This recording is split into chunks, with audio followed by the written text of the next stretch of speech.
It's been the Ferrari show so far in this triple header in Austin, in Mexico, but now we arrive here in Brazil as we get ready to go racing at Interlagos to end of this triple header, and this motorsport facility never fails to disappoint in terms of good racing. Unpredictable weather, the track's also resurfaced. This is going to be a very interesting weekend. It's round 21 of this championship as we go sprinting as well, and it is going to lead us on to a 2-week break, and then on the third week we will go racing in Las Vegas on the 21st to 24th November. Then it's our final sprint weekend. It's the penultimate round of the season in Qatar, and then Abu Dhabi is where we will hopefully see a champion crowned. Max Verstappen is in the lead of that championship. He's got 362 points, 47 points back as Lando Norris. If he wants to win this championship, it all starts right here, right now, in the sprint weekend in Brazil. Charles Leclerc's in third, Oscar Piastri's in fourth, then it's Carlos Sainz, Lewis Hamilton versus George Russell is going to be an interesting scrap near the end of the season as well. Perez in eighth, then it's Alonso, Hülkenberg, and Lance Stroll rounding out the first page. Yuki Tsunoda for Ricarb is in 12th, then it's Kevin Magnussen, Alexander Albon, Daniel Ricciardo, Pierre Gasly, Oliver Behrman, who's raced twice this season, one with Ferrari, one with Haas. Colapinto continues to perform incredibly well, he's in 18th, Ocon, Liam Lawson trying to prove himself, and then you've got Joe, Logan Sargent, and Bottas also trying to fight for his seat, hopefully trying to retain his seat at Kick Sauber for next year. The Constructors arguably is going to be even more interesting. McLaren may have the lead. A few off weekends for Oscar Piastri has meant that Ferrari have really closed in as they have been getting 1-2s and 1-3s so far in this triple header. How will they get on this weekend? Well, we're going to find out very, very shortly. But they are in second place. Red Bull in third, Aston Martin, Haas, Ricarb, Williams, Alpine, and Kick Sauber are the only team to not score a point.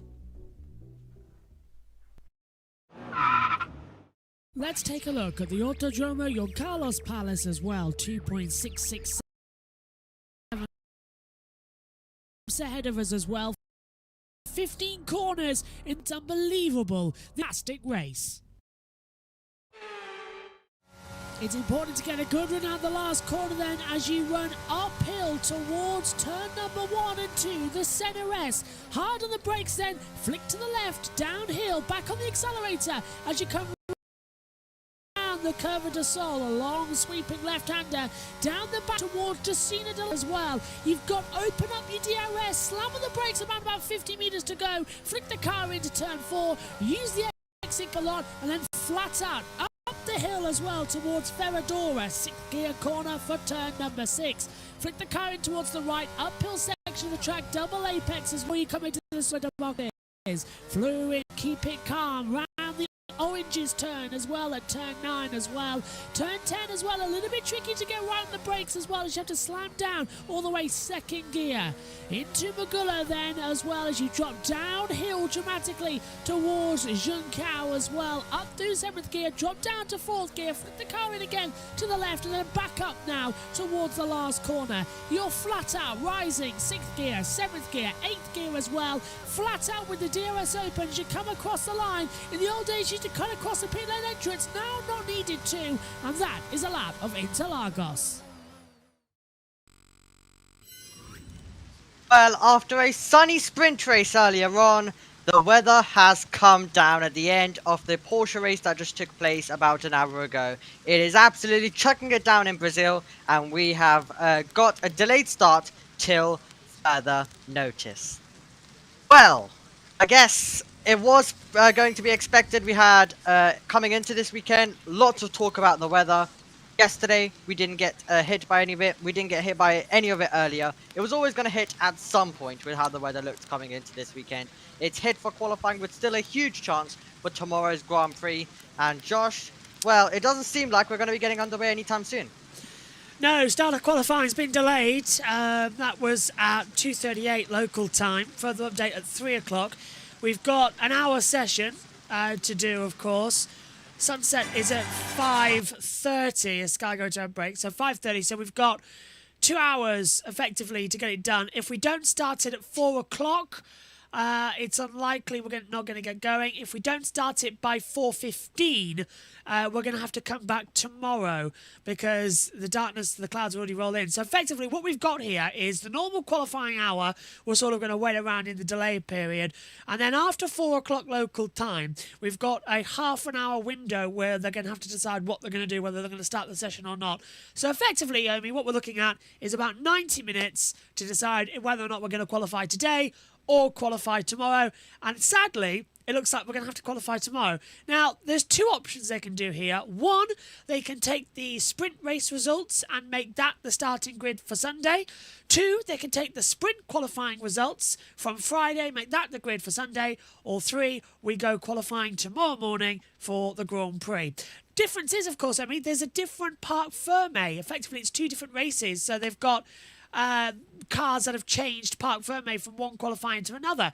Technically, then that's a breach of regulation. So in that argument, you can't use the sprint race results to set the grid because the cars were different to what they are now. There's two Parc Fermés now over a weekend. So the most likely option is option 3, that we're going to qualify tomorrow morning if we can't get going in the next 90 minutes. Megan's on her way to the commentary box to help us fill.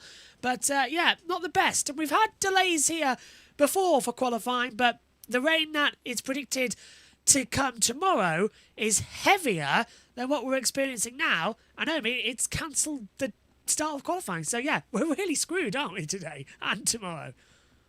Yeah, really screwed today and tomorrow, even if we, especially if we don't have the qualifying up and running. But if we do get going, then a team that could be strong is Ferrari. It seems like they've taken a different approach this weekend, banking on some of the rain that was predicted coming into this weekend. So it seems like that if it does rain, they could be ones to watch for. And I think Verstappen might also be pleased if it does rain today and tomorrow, because it could also mean at the same time that he's able to make his way up through the field. We know how Verstappen can be in the wet conditions, so I think he might be a fan of it slightly. Yeah, I mean, his memorable drive here, of course, back in 2016, where he blitzed through the entire field as well. Thinking about it, he has got what was he? Podium 3 times. Finished third memorable drive in 2016. He's never finished lower than 9th on the grid here as well. So he's got a good qualifying strategy and record coming up. But we've got no idea what's going to happen. We've got a lot to talk about over the next hour. We are in a delay. We're effectively a 90-minute delay. The risk of rain is 100%. Yeah, it's going to be a long time talking. Megan's just walked into the commentary box. Look, you can just put it here. You might have to leave. That's not what I have to do. Look, I'm going to stop talking because we're going to head over now to Sky F1 and Omi because we've got some news. Just if you're just joining us and tuning in for the start of qualifying, it has been delayed. I think there's quite a high chance with the way that the radar looks that we'll be coming back tomorrow. Bernie, I'll just get a quick take on that before we get into discussing the sprint. When it's like this, we've seen it so many times before at Interlagos. You know, what's going on at the moment? What's the processes going on in the garages? Yeah, so I believe we're going to get an update from the FIA at around the hour. Maybe we've had that already. But yeah, you're still prepping. You have to be ready to go. The worst thing that happens in this situation is they suddenly decide, right, the session's okay, going look to 10 at minutes, that. so Wow. we're not ready. So out there, remarkably, most of the pit walls will be full. People will be in position, ready for qualifying to start. You're going through your run plan, you're thinking of things that would happen, your inters and wets are ready to go on the car. I think the most difficult bit of prep really is from the driver's side. So they'll have, you know, taken their energy at certain points before they're going into qualifying, and then that continually pushes forward. So you often see the driver in the garage chatting to his engineers, taking the odd espresso and stuff to make sure that, you know, he's still as ready as he can be to keep that, you know, adrenaline going. So yeah, you're just continuously working through it. There will be, as we're discussing, there will be the odd rumour of when qualifying is going to happen. Is it going to be tomorrow? People will be getting a bit sad about their dinner plans or whatever. But there's lots going on the pit wall there, just to try and keep focused. And the big thing just to say is, if we do go ahead tonight, and the FIA will try everything in their power to make it happen tonight, if we can at all, it could just be one session, it could just be Q1. So you have to go into qualifying now thinking, if it's red flag, this might be it. It might just be this one session, because if they get a Q1 done, that'll be enough to set the grid. Yeah, it's an all or nothing sort of situation. You've got to, even if, I mean, I guess it depends which position you're in, if you're fighting for the title or not, but you want to get a banker in for sure, and then, yeah, it's just push every lap, because you don't know the conditions are going to get worse or they're going to get better. You've just got to be really reactive in these moments. Yeah, and it's not like the sun's going to immediately come out and dry it out here. I mean, it's considerably cool. We're getting towards the end of the day. As you're saying, we talked about the poor stench of the track. Yeah. We've seen it so often in the past. There are certain places where you get rivers streaming down there, and that's one of the dangers here in Interlagos. Well, no, but it does drain, so it's not actually torrential. It actually drains quite quickly. So because it's on so many slopes, there's no flat bit of this track at all. It has backed off, but unfortunately it's just steady rain now, and I think that's on top of a deluge that we just got, and a flash of lightning, as we said, as Ted was saying. And let's continue. Quick one on the sprint that we saw earlier, and obviously, as we discussed at the top of the programme, it was extremely well executed. That's exactly what McLaren wanted. They've made you know, a little gain, a reasonable gain on Ferrari in the constructors. 5 points there. That they'll take. Okay, so we've just had it confirmed, Omi, that qualifying is delayed. We're not even going to the world feed, Omi. So we are in a total delay here. So anything, your host, what do you want to talk about? Well, I think, well, due to the rain, of course, we haven't had time to talk about one thing. That is Max Verstappen's penalty from earlier on as well. So I think we can definitely start off with that one. Verstappen being given a 5-second penalty for the virtual safety car infringement, which we told you about, of course, at the end of the sprint race. Sorry, Megan's here as well. Go on, Megan. I knew he was speeding. Yeah, Megan got it spot on, didn't she? I could tell from the moment that safety car started doing things, he was speeding. Do you want me to go through the whole thing, Omi, while we've got the time? I'll grab it up absolutely. on my phone. All right, I'll grab it up on my phone. Actually, let's hear from James Vowles. He's talking now with Sky, and then I'll get it up on my phone. Raining in the middle of the paddock. If you want to come this way, it's a little bit drier. What are we thinking? Generally in life, what about qualifying? Yeah, well, we've got a lot of time, so whichever way you want to go. Yeah, this is sort of, we knew there was a risk today, there's a risk tomorrow as well, which is still up in this sort of high 60, 80% even. The circuit itself, I don't know if you've seen, there's a lot of rubber down all over the place, and there's not quite as many grooves as before. I think it's going to be a challenge out there. We'll get going, I think, today. That this sort of looks as though there's a little bit of gap. I think so. Let's give it a bit of time. There's an announcement coming up in the next few minutes to let us know. Okay. I mean, any time ETA do we think at the moment? I mean, as I've come here to talk to you, they were putting an announcement on screen, so you'll know when I know. But they should give us an update in a few seconds. Okay. Tell us a little bit. At 15:45, we understand the right. The 45-minute delay. What are you doing now? I actually was just asking Bernie about the processes. What can you do to get yourself ready? So the main thing is we're going back to all the other wet sessions we've had here. There was a really good race in 2016. There was a wet session in 2019. Going back and just understanding that the tyres are different, and of course the track's been completely resurfaced. But we're here to understand what happened previously. How was the warm-up? How were the tyres in those conditions? And especially for Franco. Franco hasn't driven either an Inter or an X-Wet before, and it's a bit of a trial by fire here. So it's working with him so he understands what temperatures we're looking for, how not to damage the surface of the tyre, and what will happen in that sort of long qualifying session. James, I was just going to ask, given that qualifying is now wet, most likely, and the race tomorrow looks wet as well, are you changing significantly the setup of the car, assuming that the forecast is good enough tomorrow? Yeah, I mean, in the old days, we used to change quite a bit. You'd raise the floor, you'd change the roll bars. You don't really do that so much these days. What we would be focused on is, do we want to go up and down force, which is where you're going with that commentary? And do we want to change the sort of nozzle cake tin, depending on which team or what name they've got? There's a little bit of tuning that we'll play to put more energy into the tyres. We'll do that, but we're not going to change downforce. We think that what we've got is probably the right setting for both. James, you mentioned Franco there, and I want to bring it back to him. I had a lovely sit-down with him yesterday. He's really not dropped the ball since he's got here, so I know that this is going to be a big challenge for him, but he's probably going to do a very good job of it. But from what we understand, you have quite a long contract with him, and you're very hesitant to let go of him, even though there's a lot of interest for him around this paddock for a lot of money. Yes, we do. I was trying to find the question in there, but yeah, I mean, when we signed Franco up, it was on the basis that he was incredibly talented. And it's a typical thing, the teams will put drivers like that onto a reasonably long contract. What I've said in the press conference, I'll say again now, is we're fortunate. Franco has done an incredible job. He did another brilliant job in the race today, defending against Lewis, which is one of the hardest out there. And from that perspective, I think the world can see, and it's great reward for him, that he's exceptional, and they want to have really some opportunity to work with him. All we're doing right now, and all I can say right now, is we're looking at what options are available for him for the future, and we'll hopefully have some news that we can talk about, but right now there's not a lot. Oh, who are they? Yeah, this is not exclusive, as it turns out. Yeah, okay. Was that going to be your question?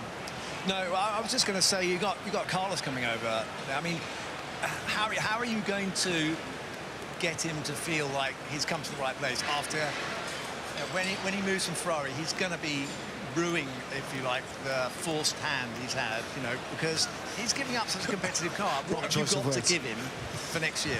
I hope he's not ruined. No, I didn't say ruined. I said rue. Oh, right. He's going to be ruined, not ruined. I thought that's a strange commentary. Oh God. What we can provide is this: he knows what we've got coming. Certainly in 26, 27, 28, we've given him some insight into all of that. I mean, it's worth speaking to him over myself. Every time I talk to him, he's actually quite motivated by what is coming in our future together. And he can see the difference that he'll make here. For sure, we're way further back than Ferrari and even McLaren, where he was before.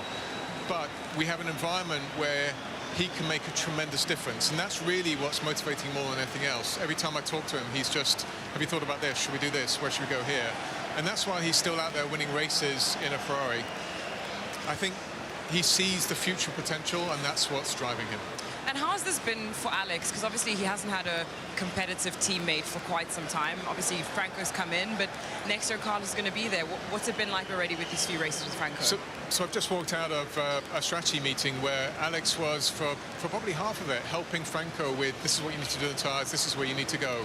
Alex is absolutely fine with all this. He knows that the last few races have not been about him in performance terms. They've been a set of sequences that just really haven't played to any of our strengths. And that hasn't diminished him from being a team player. He wants this team to be successful, and as a result of that, he's putting, as I say, half his time into Franco to make sure he has a leg up. I was just going to ask as well, James, just on the back of that, obviously both drivers being so close drives the team forward. So have you started to see any result of that already? It'll push Alex a little bit to get a better performance, but it also brings better upgrades eventually, doesn't it? It definitely. So you've seen it from how they work in the simulator. It's not about each individual just finding a little bit performance or setup. It is more about what are we doing with the 25 car and the 26 car. I'm seeing that with in sessions. It's a really hard compromise between spending your time working on now and the future. But what they've been working on is electronic tools, different setup directions, which will give us insights into the future at the compromise of performance in the weekend. And that's sort of really where Alex is incredibly strong. He knows how to put future focus on what we're doing. It's the same with Franco. He spent, obviously, in Mexico, that FP2 was about us understanding the tyres for the future, and he put all his heart and effort into it. So I think certainly right now we have an incredible environment where everyone can see what's in front of us and wants to help towards it. We've got another hour, I think, before we get an announcement. I've got a cup of tea getting cold. I was going to ask you, are you hampered by resources, as far as the budget goes? Are you getting close to everything you can spend? Financially, I'm not hampered at all. Every single penny you can spend in the cost cap, we are spending in the cost cap. It's quite the opposite. We have probably something close to 20 million more than I can fit into it, and we're just trying to find where do we have to make sacrifices at the moment. I'm free. I can do extra work if you want. Well, I'm very good at spending money, as it turns out. That isn't where we're hampered, but where we're still hampered is you can't bring in some of the infrastructure we need overnight. Some of it is 24, 36 months, and that's the frustration. I can see what can be achieved, but a lot of it just not there today.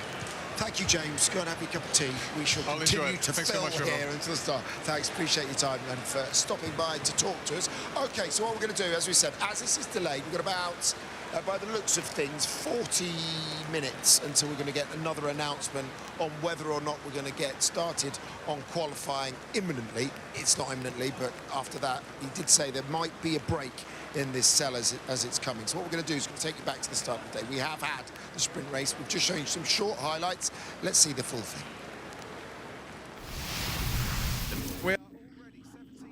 Well, we can't do that because actually, I don't think we can because it's different things for Crofty out there as well. I'll throw it now to you, Omi.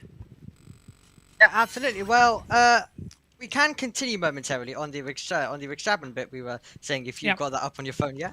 Got it on my iPad, in fact, mate. I've got it already. Brilliant. Take it away. So Max Verstappen summoned him. He was summoned to the stewards in document number 40. This is document number 43 that I've got on my iPad. It says number driver Max Verstappen, Oracle Red Bull Racing, time at 11:31. The session was, of course, a sprint race. It says there the fact. The driver was above the minimum time at VSC end. Infringement, breach of Article 56.5 of the FIA Formula 1 sporting regulations. The decision is a 5-second time penalty imposed after the sprint and 1 penalty point, which gives him a total of 7 for the 12-month period. And here's the reasoning. The stewards heard from the driver of Car 1, Max Verstappen, team representative, and reviewed positioning and marshalling system data, timing, and telemetry evidence. Article 56.5 states it states in part, all cars must be above the minimum time when the FIA light panel changes to green. The driver was 0.63 seconds below the minimum time at the VSC end when the FIA light panels change to green. So 0.6 that's 0.6 of a second. The driver explained that he was awaiting the VSC to end and he got the notification that he was below the minimum time. He attempted to correct the error but failed to do so by the point that the panels turned to green. This is a breach and the standard penalty is applied for the advantage gained at that time. The net effect of this put the driver ahead when he was at the start of the VSC and not a result of the car in front falling back. So that's the penalty. It has dropped him down into 4th position, so it now puts the final results as Norris, Piastri, Leclerc, Verstappen in 4th place as well to come in, and that does change the championship points ever so slightly because it puts Verstappen on 367 and Norris on 323, which on my quick math is a 44-point gap in the championship at the moment. So yeah, not too bad there, Omi, and that's everything. And the teams have just had a note through to the stewards saying that due to the severe weather, all teams are allowed to close their garage doors. So it's been raining for about an hour now, mate, and yeah, it looks like we're not going to get anywhere just yet. Further update at 3:30. Yeah, absolutely. Well, of course, every point does matter in this championship. So Verstappen loses one there, but of course Red Bull are going to manage to kick off on something. And it seems like a reporter's comment that they are, as it seems like Red Bull are allegedly suspecting McLaren and a few other teams of filling water into their tyres to prevent it from overheating. And apparently the FIA are already investigating these allegations. So Josh, thoughts on that? Well, I don't really know how that's even a thing. How do you put water into air without it immediately, well, A, blowing up, and B, you would see the tyre sagging? It seems to be a bit of a strange situation to me there. If the teams, and McLaren included, had put this system in place, it would be visible. And also, the car would be heavier. Water is heavier than air. That's kind of the definition. So if Red Bull are honestly believing that they've put water in the actual rubber and the actual tyre in order to keep temperature down, then I've got 2 things on this stupid statement. 1, the cars would be heavier, and ergo they wouldn't be leading as fast as they are. And 2, doesn't water boil?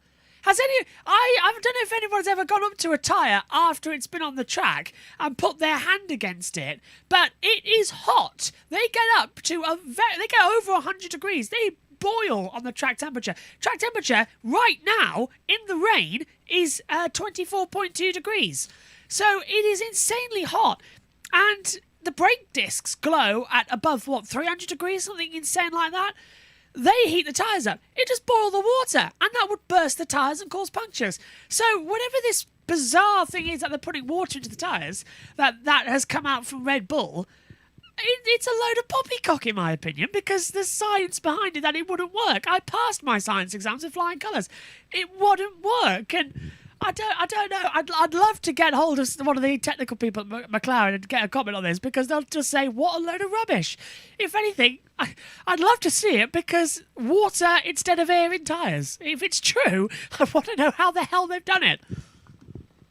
Yeah, it would be some innovation if they've managed to do that. But yeah, interesting stuff. But Red Bull probably won't just sit silent, so they need to kick off with something. So they've managed to come up with that one. So it did say earlier on that the weather was going to slightly clear up, but we're going to have to hope and see when we have the next FIA message to us. But if not, then we might have to run it tomorrow. As Sky were talking about earlier, it might, if we do get it going, we might only be able to get it going for a bit, and then it might be the Q1 result. So we could have a bit of a mixed up grid for what already could be a wet race.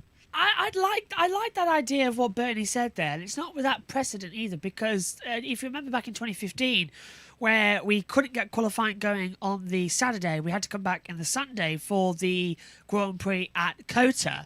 We only ran 2 qualifyings because the rain came down and we had to cancel Q3. So if you want to just run Q1, do it and make it 18 minutes and just run that, and then we've got a grid, and then we can focus tomorrow on the Grand Prix. They've already got it all sorted here as well. They could be having a joke on the FIA, says Paul.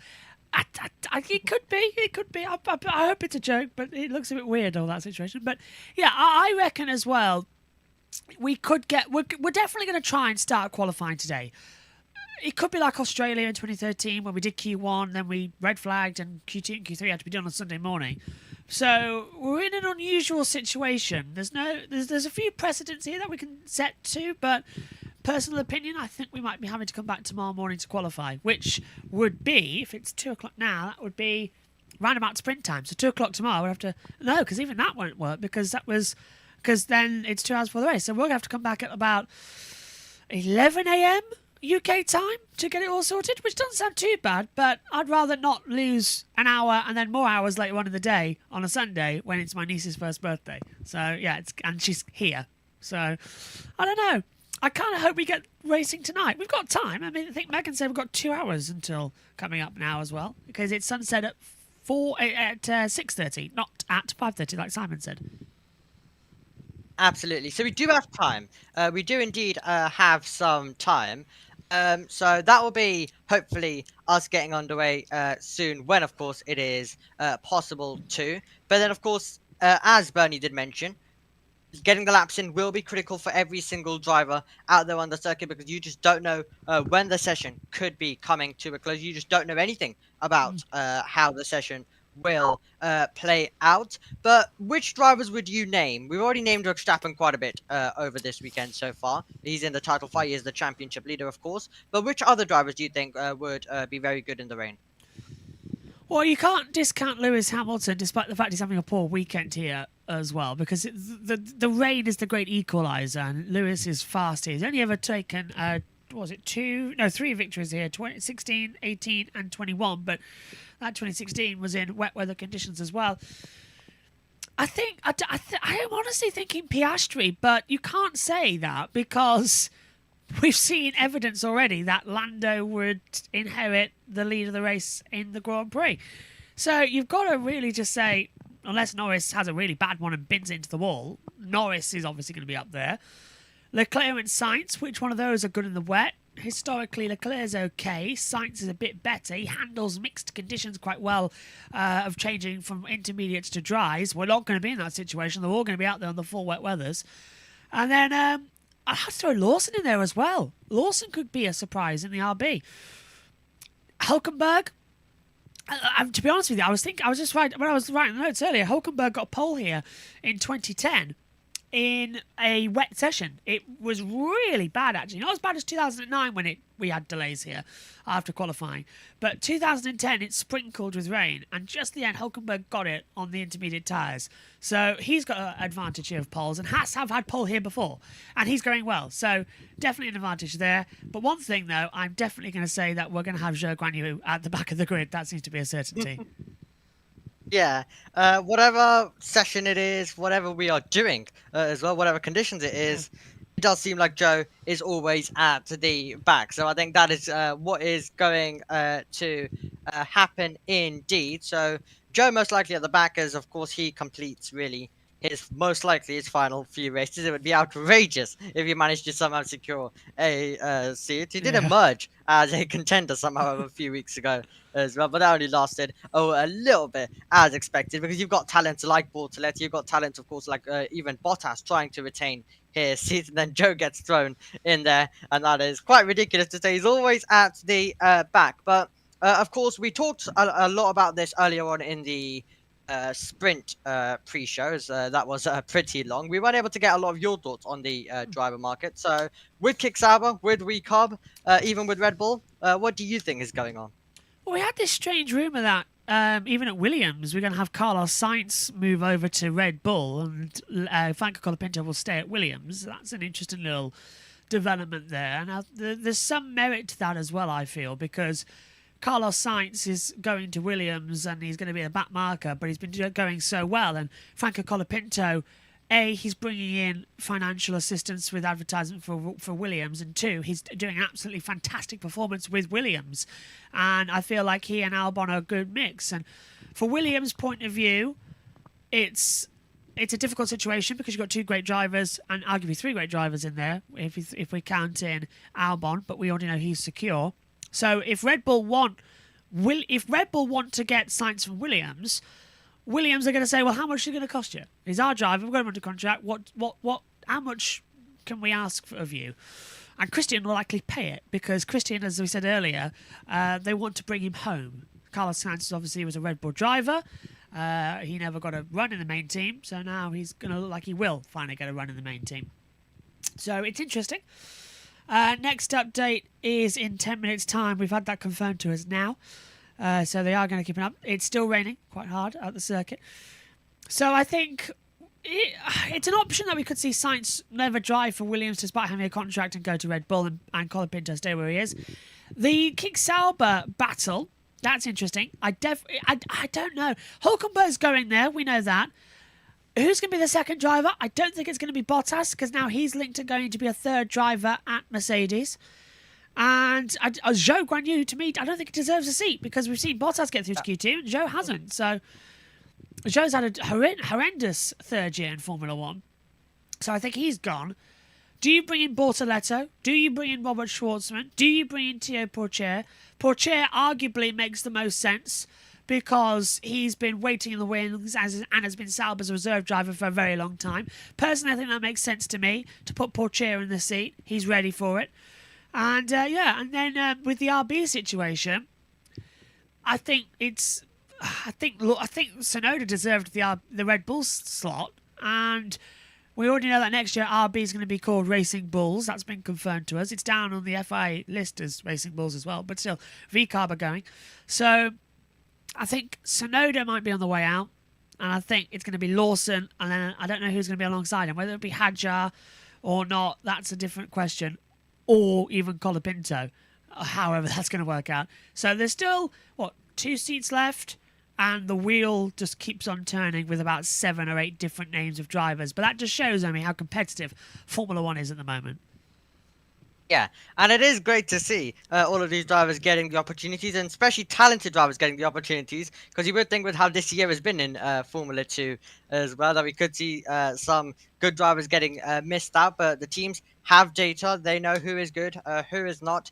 Hadjar definitely a talent as well. Fought for that Formula 3 title a few years back. Gabriel Bortoletti won the F3 championship as well in 2023. So even if when people mention about his F2 engine this year, at the same time he is an F3 champion, so does have some form of talent. So he will always be a contender. And he was quick straight away at Bahrain in the opening round in Formula 3. So Bortoleto really is going to be a driver, I think, right now, as it stands, is favourite. And it seems like reports are coming in that he's already signed the contract. So that will be very interesting with Gabriel Bortoleto to finally see who is going to get that. But yeah, it would be a massive shake-up if we do see Sainz head over to Red Bull to be Verstappen's teammate once again, and then Colapinto stay at Williams. But yeah, it's just the annoying thing of so many drivers deserve a seat, but there just isn't enough spaces on the grid.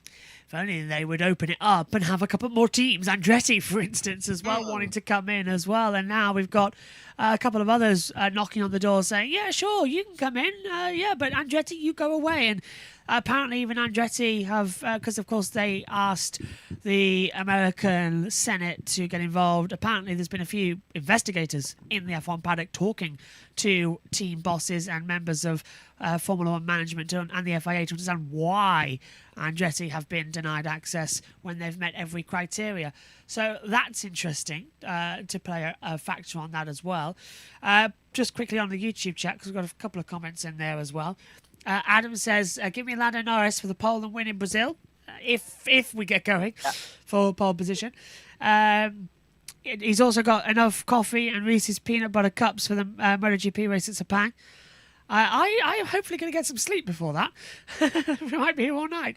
Paul says they could be having a joke on the FIA, and also says, well done to you both for filling for 30 minutes. I expect in itself it's difficult on top of the normal hard work. It's difficult to think of things on the fly to say for 30 minutes, but it's sort of how it all goes, especially when there's no cars on the track. But yeah, I don't know. I want more teams on the grid, Omi. I want more opportunities. I'm getting bored of just having 20. We should have, in my opinion, 24. 2 extra teams on the grid. Bring them all in and let's go racing. I mean, Toyota's coming back, for God's sake, under the Haas guys, so it's ridiculous. Bring them in.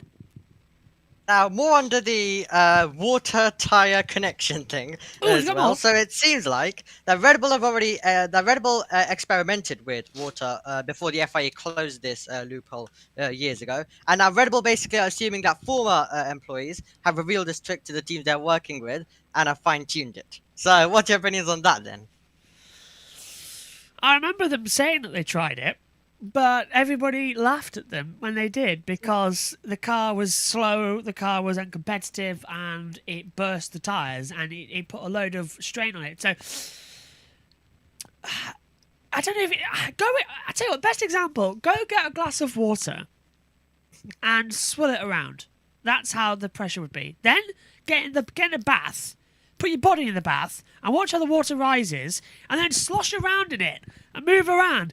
And you expect that to be inside a tyre and not to affect the car. Because it creates a wave effect. So the water's going to be round and round and round in the tyre. And it'll create the wave effect. And it'll just get boiled. So it'll get hotter and hotter and hotter. If anything, it'll just increase tyre temperature quicker. It's an idea not for cooling the tyres. It's an idea for gaining tyre temperature.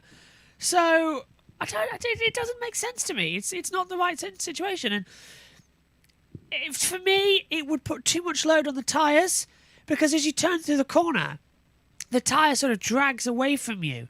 It doesn't always stay like, oh, you turn in and the tyre stays in the same position. No, the tyre sort of buckles and it stretches. Just imagine grabbing this. I can't do it because of my surgery, but grab the side of your cheek and pull with your mouth. And you can feel the drag from it as well. I'm not doing it, but I'm demonstrating. You can go like that. You can feel the pull on it. And you feel that pull. And that pull is the same as when you're turning on the tyre. It sort of drags the whole face of the tyre across it. And you add the water in on that, the water will slosh and it drag it even more. And it'll create tears. It'll create punctures. So, I don't know. It's a daft situation on this. If it is true, I would love to know how they've broken the first law of thermodynamics. But yeah, there you go. Well, it would definitely be something if they, if it does get confirmed, and they somehow manage to fine-tune it and make it work. It would be quite something. But right now, we currently are still waiting for further information from the FIA to whether we will get underway today. But of course, wet weather sessions, we've had some very exciting wet weather sessions previously as well, especially if it does become a bit of a drying track, which if the rain stops and then it becomes a drying track, then that could make it really, really interesting. Of course, the sprint shootout earlier this year in China, that was one of the great Q3s. Constant improvements, constant drivers finding lap times, and lots of changes at the front. So if we do get going, then I think we could be in for a really, really exciting, close qualifying session, and easily could be one of the best qualifying sessions of the season. And then it could, of course, give us a bit of a mixed grid, as we've already mentioned, for tomorrow. So, yeah, I would like a bit of a wet qualifying session and then leading us into a wet race, but not this wet, to a point where we can't get any running in. Yeah, and to be honest with you, the later this gets, the more I'm thinking, are we really going to start? A half-hour delay to qualifying isn't much, but it's that sunset that's bugging me. Nothing new. Yeah. I remember one year, mate, 2009, don't know if you were watching it, but we were on BBC One and we had to move over to BBC Two for Brazil qualifying. We had a delay of around about 2 hours to qualify because we had Q1 and we had about 5 red flags in that qualifying. So everyone was flying off the road, crashing into walls. It was one of the most dramatic qualifyings we ever had, actually, in Interlagos. Red flag came out. But in those days, it was on BBC in the UK. So BBC One had it. And we had to go to BBC Two because Bruce Forsyth was getting agitated in the Strictly Come Dancing studio because they had delayed them going on air. So Bruce Forsyth was literally sat at BBC Television Centre in the Strictly Come Dancing studio for an extra, I believe, 45 minutes because the Saturday show for Strictly is live, the Sundays is recorded. So, yeah, we had to delay Strictly Come Dancing for the Formula One, and then it eventually went to BBC Two. And Bruce Forsyth got really, really angry, and he said that he never wanted stupid car racing to interfere with dancing ever again. So yeah, that's a little funny story for you all. That the day BBC and Brazil and Formula One annoyed Bruce Forsyth. So yeah, there you go. Quite funny, I thought. Yeah, absolutely. Quite interesting as well. Hearing that, of course, also Formula One this week for us don't have any support series. Of course, you do have the Brazil F4 going on, which a few drivers also possibly being linked to F1 Academy from that series. We've already got one driver confirmed, as I talked about earlier on. You've also got the Porsche race in Brazil that was going on earlier, and I was a little bit jealous. They were getting 4 wide for the lead down to turn 1, and I'm like, where on earth is this for the Porsche Super Cup? So yeah, got quite jealous of what we were seeing in that. Even thought about for a second, well, maybe next year we should maybe next year I should commentate it on JB Motorsports. How'd you get the TV pictures though? Where do you even find the TV pictures? It was on YouTube. It's on YouTube for free. Oh, right, well, next year he's doing that then. What about time? Oh, no, time's on the Porsche website, so yeah. So we're 2 minutes away from the update, and I'll tell you what, we're going to break protocol here. We never usually do this, but it's interesting. I'm going to put us on the commentary screen already. So I've put us on the commentary screen now, Amy. We're breaking protocol here because the session hasn't actually started yet. But we need to see this race control graphic. So usually you never see us on the screen, but it's a pre-show. But we need to see this update as it comes in. So, FOM, forgive us. We've followed guidelines, so yeah. What do you think? Delay further for another half hour? I reckon we're going to go top of the hour, really. Gives us half an hour to get it all sorted.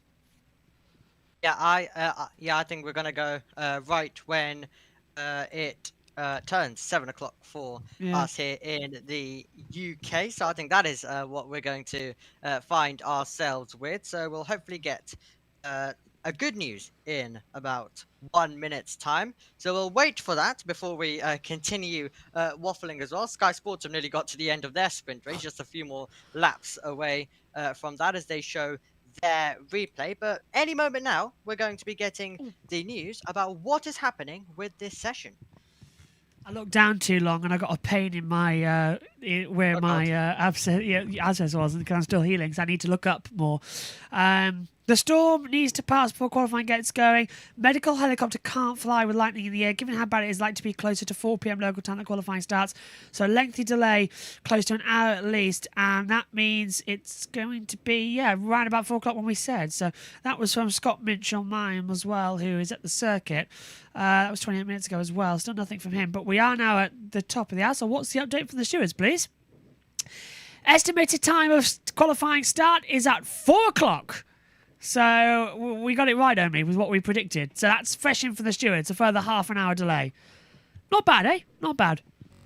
Yes, absolutely. Then hopefully we will be able to get this one going on a very extended pre-race show for qualifying that we have had. So yeah, it should hopefully deliver though, and hopefully it will be worth the wait. But yeah, as I was mentioning, with the support series that of course returns for us here on the channel at Qatar and Abu Dhabi, F1 Academy and Formula 2, as they go racing. Both will actually have a night race when Indeed. Sprint Day happens as well. So that will be quite a lot of fun. So just had a confirmation from the stewards here that they are going to go for a 4 o'clock start. The rain has eased up a little bit. So that's going to be interesting as well. Apologies for saying we're thrown to the com box. We'll be up on air again as soon as qualifying is about to start. So F1 TV have gone off air. They've supposedly thrown up to the commentary box, but they have had a technical problem because the com box is apparently flooded, and they're trackside this weekend. So someone at Biggin Hill needs to get in there. Put us on. We're live. Yeah, absolutely. We've been continuing on all the way through this, while Sky have also been and F1 TV. Well, I know it's Alex Jakes' first time in Brazil, so I don't think he's having the better experience than if the commentary box. He's getting a proper experience, isn't he, as well, of what it's like to have delays and delays and delays and get soaked up there as well. So yeah, I just hope he doesn't drown, mate. He's only a tiny little lad, isn't he, Alex? And there's a lot of rain coming down out here as well. So fingers crossed he's okay. Yeah, hopefully James Hinchcliffe has locked him in the commentary box and he's okay. No idea if David Coulthard's there this weekend as well. He seems to have vanished the past triple header. He's not been here for a while, has he? No, where the hell's David Coulthard gone? Hashtag bring back David. Maybe might return for the final. We'll have to return hopefully for the final 3, especially in Abu Dhabi as well. For this title battle, but yeah, he's been away for a while. Jolyon Palmer though on BBC this weekend, alongside Harry Benjamin as well as James Hinchcliffe and Alex Jakes on F1 TV. So that's all of the commentary teams for this weekend for the flyaway races. And then of course we have this little break. So I guess discussing a bit about the calendar then. We of course have 2 triple headers to end the year. Then we have a few weeks in between after this weekend now. And then also before this, we had a few weeks away. So yeah, lots of breaks. And we also have one, I believe, next year during the July period. I think we have also a major break. So the calendars, they love putting a lot of random breaks in there, don't they? Yeah, and I like the fact that they put us in with different things as well and different blocks coming in. But I think the calendar needs to be cut down, I think, as well, thinking about it. So this is interesting from Sean Kelly, who's our virtual stat man. He says, I've just finished interviewing Burt Mylander on stage. His smartwatch was buzzing with race control messages throughout his appearance. He's probably going to be busier than expected this afternoon as well. And that's because he's going to be out there on the circuit shortly as well to try and get through. So it's interesting as well. Yeah, I've just read that same article, by the way, that it said that Red Bull already experimented with waters in the tyres before the FIA closed the loophole years ago. So that's an interesting one to have an assumption on it. Otto was meant to drive Senna's car later on today, wasn't he, as well? Do you know, I hope he does, because I think that'd be fantastic for Lewis to drive Senna's car that he won the race here in appalling conditions. It's a nice little poetic justice there for Lewis. I like that. Let's get it done. Yeah. So hopefully it is the weather's just about good enough so that can still go ahead, even if it's delayed a slight little bit as well later on today. But we are now just seeing, of course, the conclusion of the sprint race on Sky Sports, where, of course, Verstappen did earn his 5-second penalty, and he's getting in trouble with the stewards quite a bit lately. And yeah, as you'd expect, social media kicking off now with Max fans absolutely going wild. Johnny Herbert steward, it's all going wild on social media. Don't know how much of it you've seen. I reckon. Look, the one thing I'm saying on that is that Johnny is not some 3-time winner across 12 years, as people have been saying. Johnny's a world champion. Johnny is a very experienced racing driver. And he is also the letter of the law steward. Johnny Herbert is not a biased steward. Derek Warwick is a biased steward. And Johnny Herbert isn't.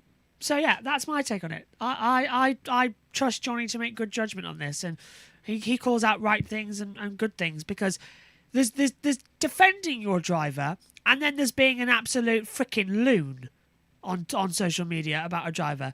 Max has pushed the penalties to the letter of the law. Max is going beyond the limit. Max is getting penalised for the limit.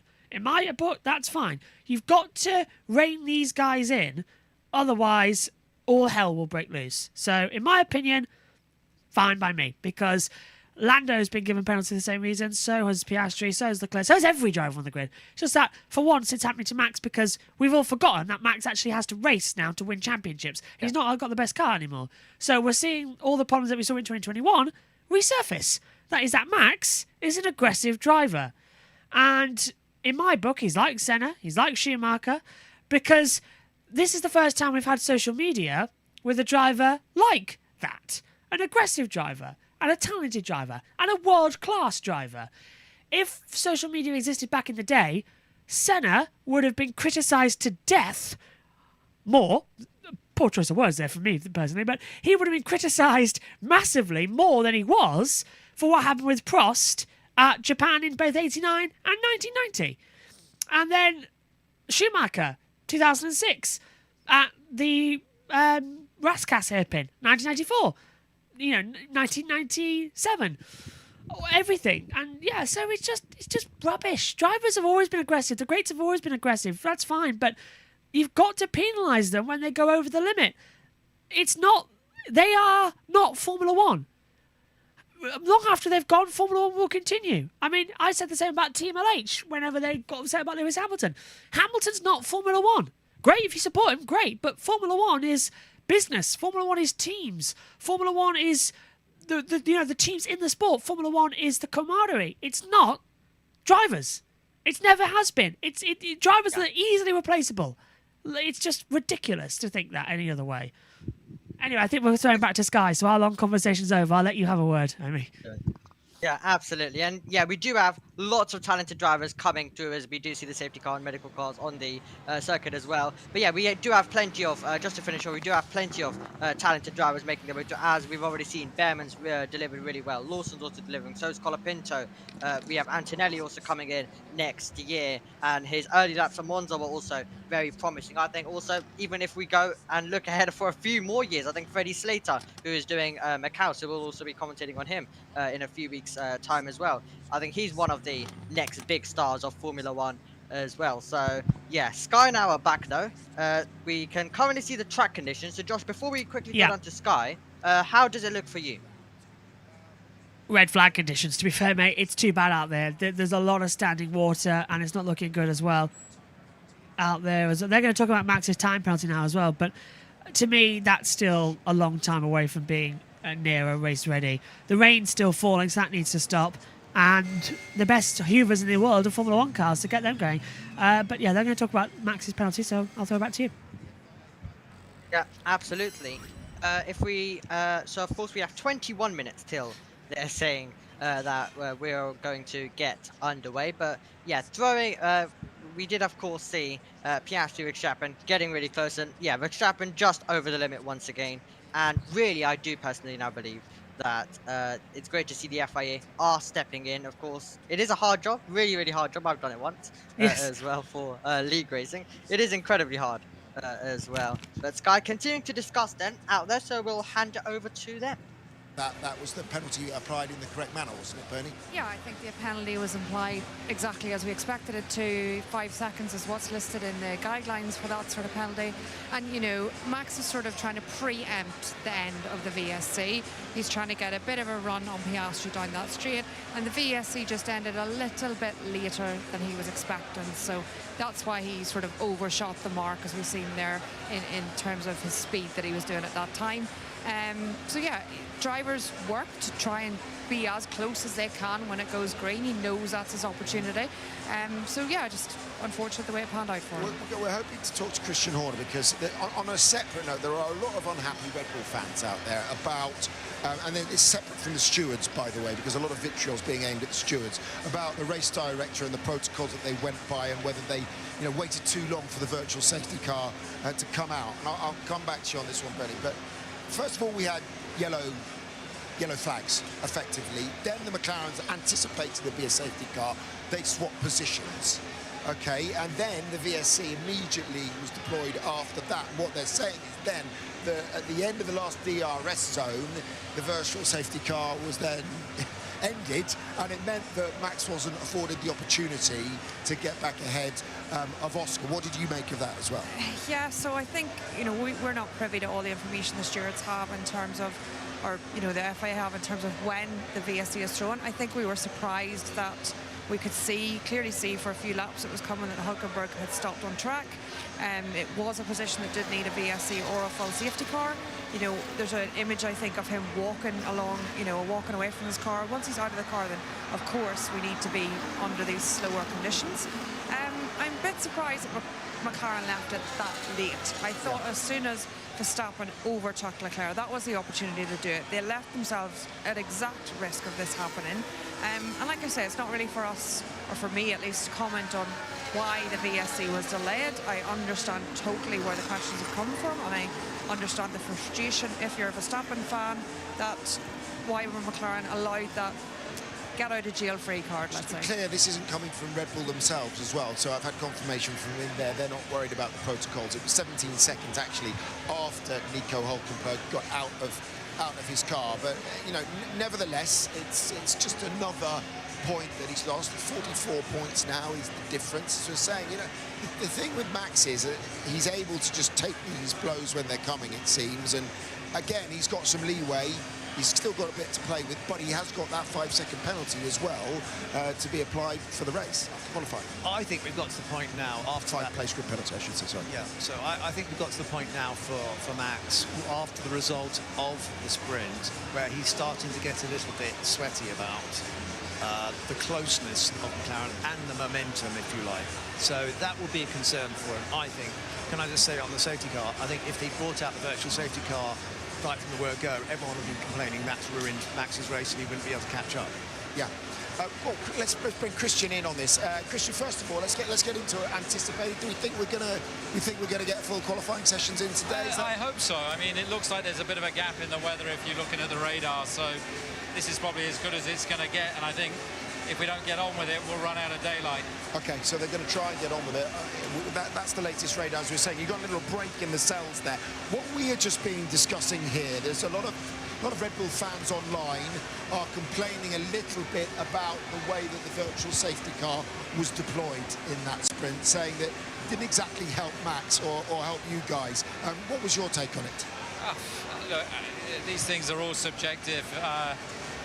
You know, if you look at it from our perspective, you'd say it took an awful long time to throw that VSC.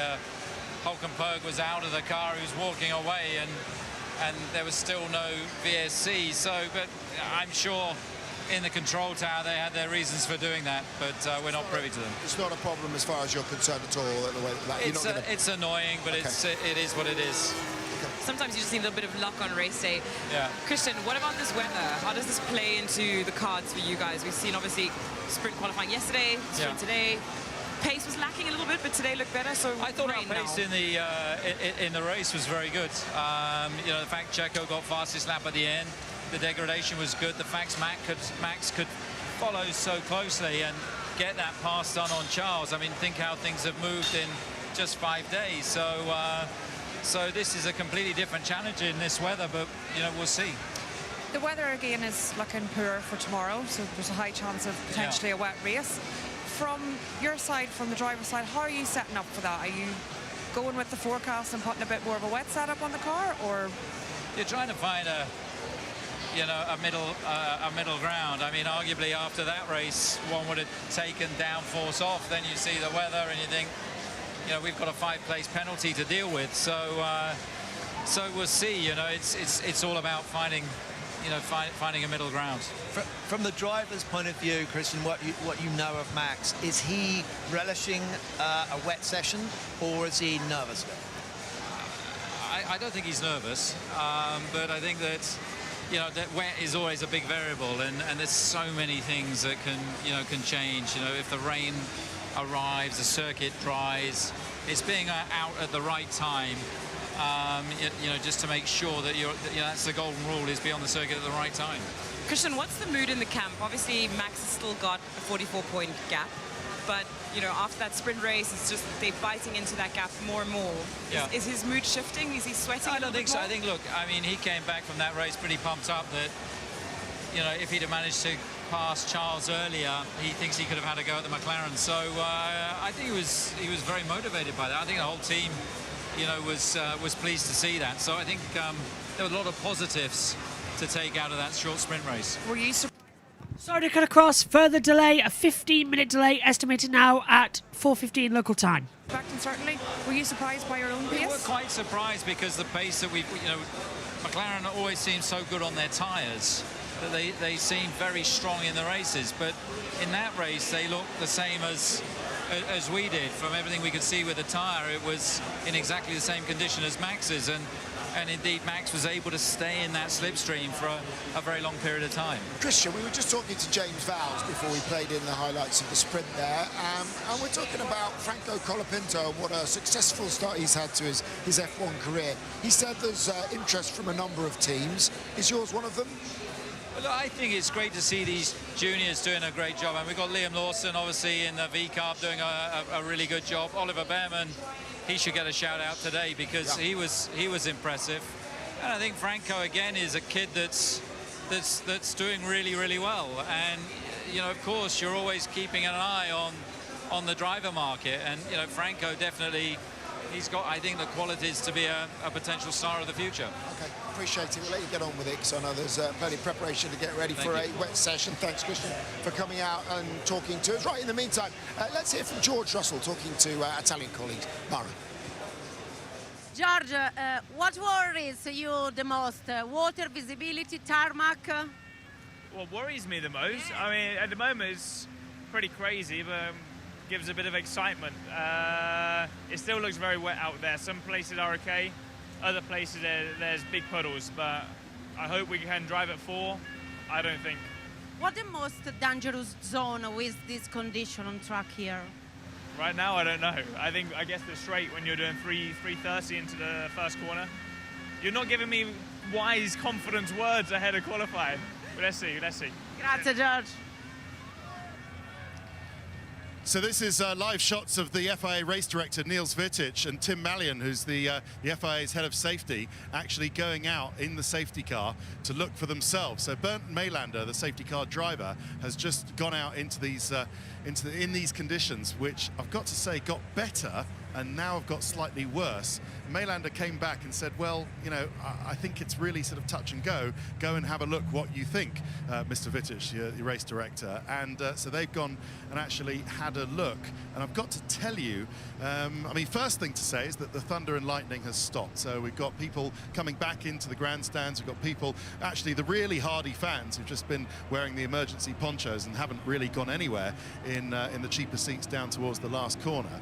So it's not quite as dangerous as it was in terms of lightning strikes. And as you can see, down towards the last corner, the circuit have deployed the sweepers and just trying to sweep up some of the conditions. There you can see the clerk of the course in that car with the green and red flashing lights going around to see what they think as well. So the sweepers are out. Now the race director is out. So now we don't have the thunder and lightning. What we do still have, I'm afraid to say, is heavy rain. And it is properly heavy rain, as evidenced by the old dark shirt. You can see you would really need an umbrella. And this, in any other circuit, in any other condition, I would say would be touch and go, verging on the negative as to whether they could go out. So what have we got? 10 minutes until the supposed start time that the FIA had said. And, well, as I say, I'd say it's 50-50, maybe even 60-40 against the starting. But it does depend, of course, what the FIA race director and the safety director think about when they come back into the pits. Other options tomorrow morning. You never know what the weather is going to be. Sure, the forecast is bad, but you don't know. You have to come back and see. We've got plenty of precedents for that happening, for qualifying happening on race day morning. And then it gets into, if that's not possible, well, it calls into the question whether the Grand Prix can happen, because, of course, then you would be going into the same kind of conditions. I know there's a lot of other talk, Simon, before we throw it back to you, of people talking about using the classifications from other sessions. There is nothing really in the regulations that allows that. Of course, way back when the sprint race used to decide the grid for the Grand Prix, we'd already have our grid for the Grand Prix, didn't we? But that was a couple of years past. And if they did have to refer and return to any other session classifications, there would be some teams who would be disadvantaged by that and would object to it. And in any case, they'd have to have the agreement of all the teams. There's a whole fleet of cars going to try and dry the track out and see what's going on. They'd have to have all the agreement of all the teams if they were to change the rules halfway through the race weekend. So that's the latest. The clerk of the course just going for another lap, it seems. And yes, Simon, I've got to say, I'd like to bring you more optimistic news, but this really doesn't look good at all. What's it like where you are? Well, it's dry. The roof is holding up at the moment, as it wasn't earlier. But yeah, I don't know, Damon, on the evidence there. Do you? Well, before we just came back on air, I went down to the end there and had a look to see for myself, and I agree with Ted. It's still tipping down. I mean, it was not the deluge that we had about half an hour ago, but it's still heavy rain. Can understand why they want to get it done. I mean, no one really wants to come back tomorrow dead early and try and do a qualifying session. And actually, when you look at the forecast for tomorrow morning, Bernie, let's go back to you, because as I said, you love a radar. It's not looking too pretty tomorrow morning either. I love a radar, quote of the week. But yeah, and some of the forecast was changing a little bit. You know, initially the forecast was drier in the morning, much wetter towards the end of the race, similar profile to what we had today, really. But it just gets worse and worse the more you look at the forecast, really. For tomorrow, there's obviously a chance we can run it in the morning. They will try, I think, everything they can to run it today. To pick up on Damon's point, we see all those, you know, cars out drying the track and all this, and the best way to dry a track is to put 20 F1 cars on it. So the sooner they can do that, the sooner we can get on. Get out on the full wets and clear it however many litres it is per minute per tyre. Yeah, with regards to that, actually, when you think about it, the light is an issue too, because it's dark. And if they don't get it going sort of 20 minutes, 25 minutes after that, we're going to run out of light as it is. You know, there's a cutoff point where visibility starts to become an issue. It is anyway, especially with the spray, and it's going to be a wet track. But when that darkness starts to fall, at some point they've just got to call it. There's no more daylight. You can see just looking at that how dark it is out there. The clouds aren't helping, but it's also getting towards the end of the day when the sun starts to set. So they've got to get a move on. But it doesn't look like that water's going anywhere at the moment. Yeah, 16:15. There you go. That's the update. Don, let's quickly go up to the commentary box. Crofty and Karuna there. What's your thinking from where you are? You've probably got a better view of the track than we have at the moment, Crofty. Yeah, hi Simon. We're watching a whole fleet of cars on the main straight here trying to do their best to clean things up. High drama in the commentary box. Karun Chandok came up with the soggiest socks that we've seen in Sao Paulo. They're still wet. Still wet, and really bad news. I've nicked his umbrella, so for God's sake. He's going to get wet going back to the TV compound a bit later. It rains in November, on average, in Sao Paulo once every 3 days. It didn't rain on Thursday. It didn't rain on Friday. We should have known it was coming today, shouldn't we? Yeah, and just you know, I think we sort of missed that gap in the weather, it feels like, because the rain is coming down again, and just watching the safety car going around the track, there's still a lot of standing water out there. So I don't know. I don't think any of us want an early morning alarm. but my gut tells me it's going to be tomorrow morning. The official news I've got is that sometime around 6 o'clock, 6:20 local time is about the latest we could run for qualifying. But that is dependent on how heavy the clouds are above us, and it's...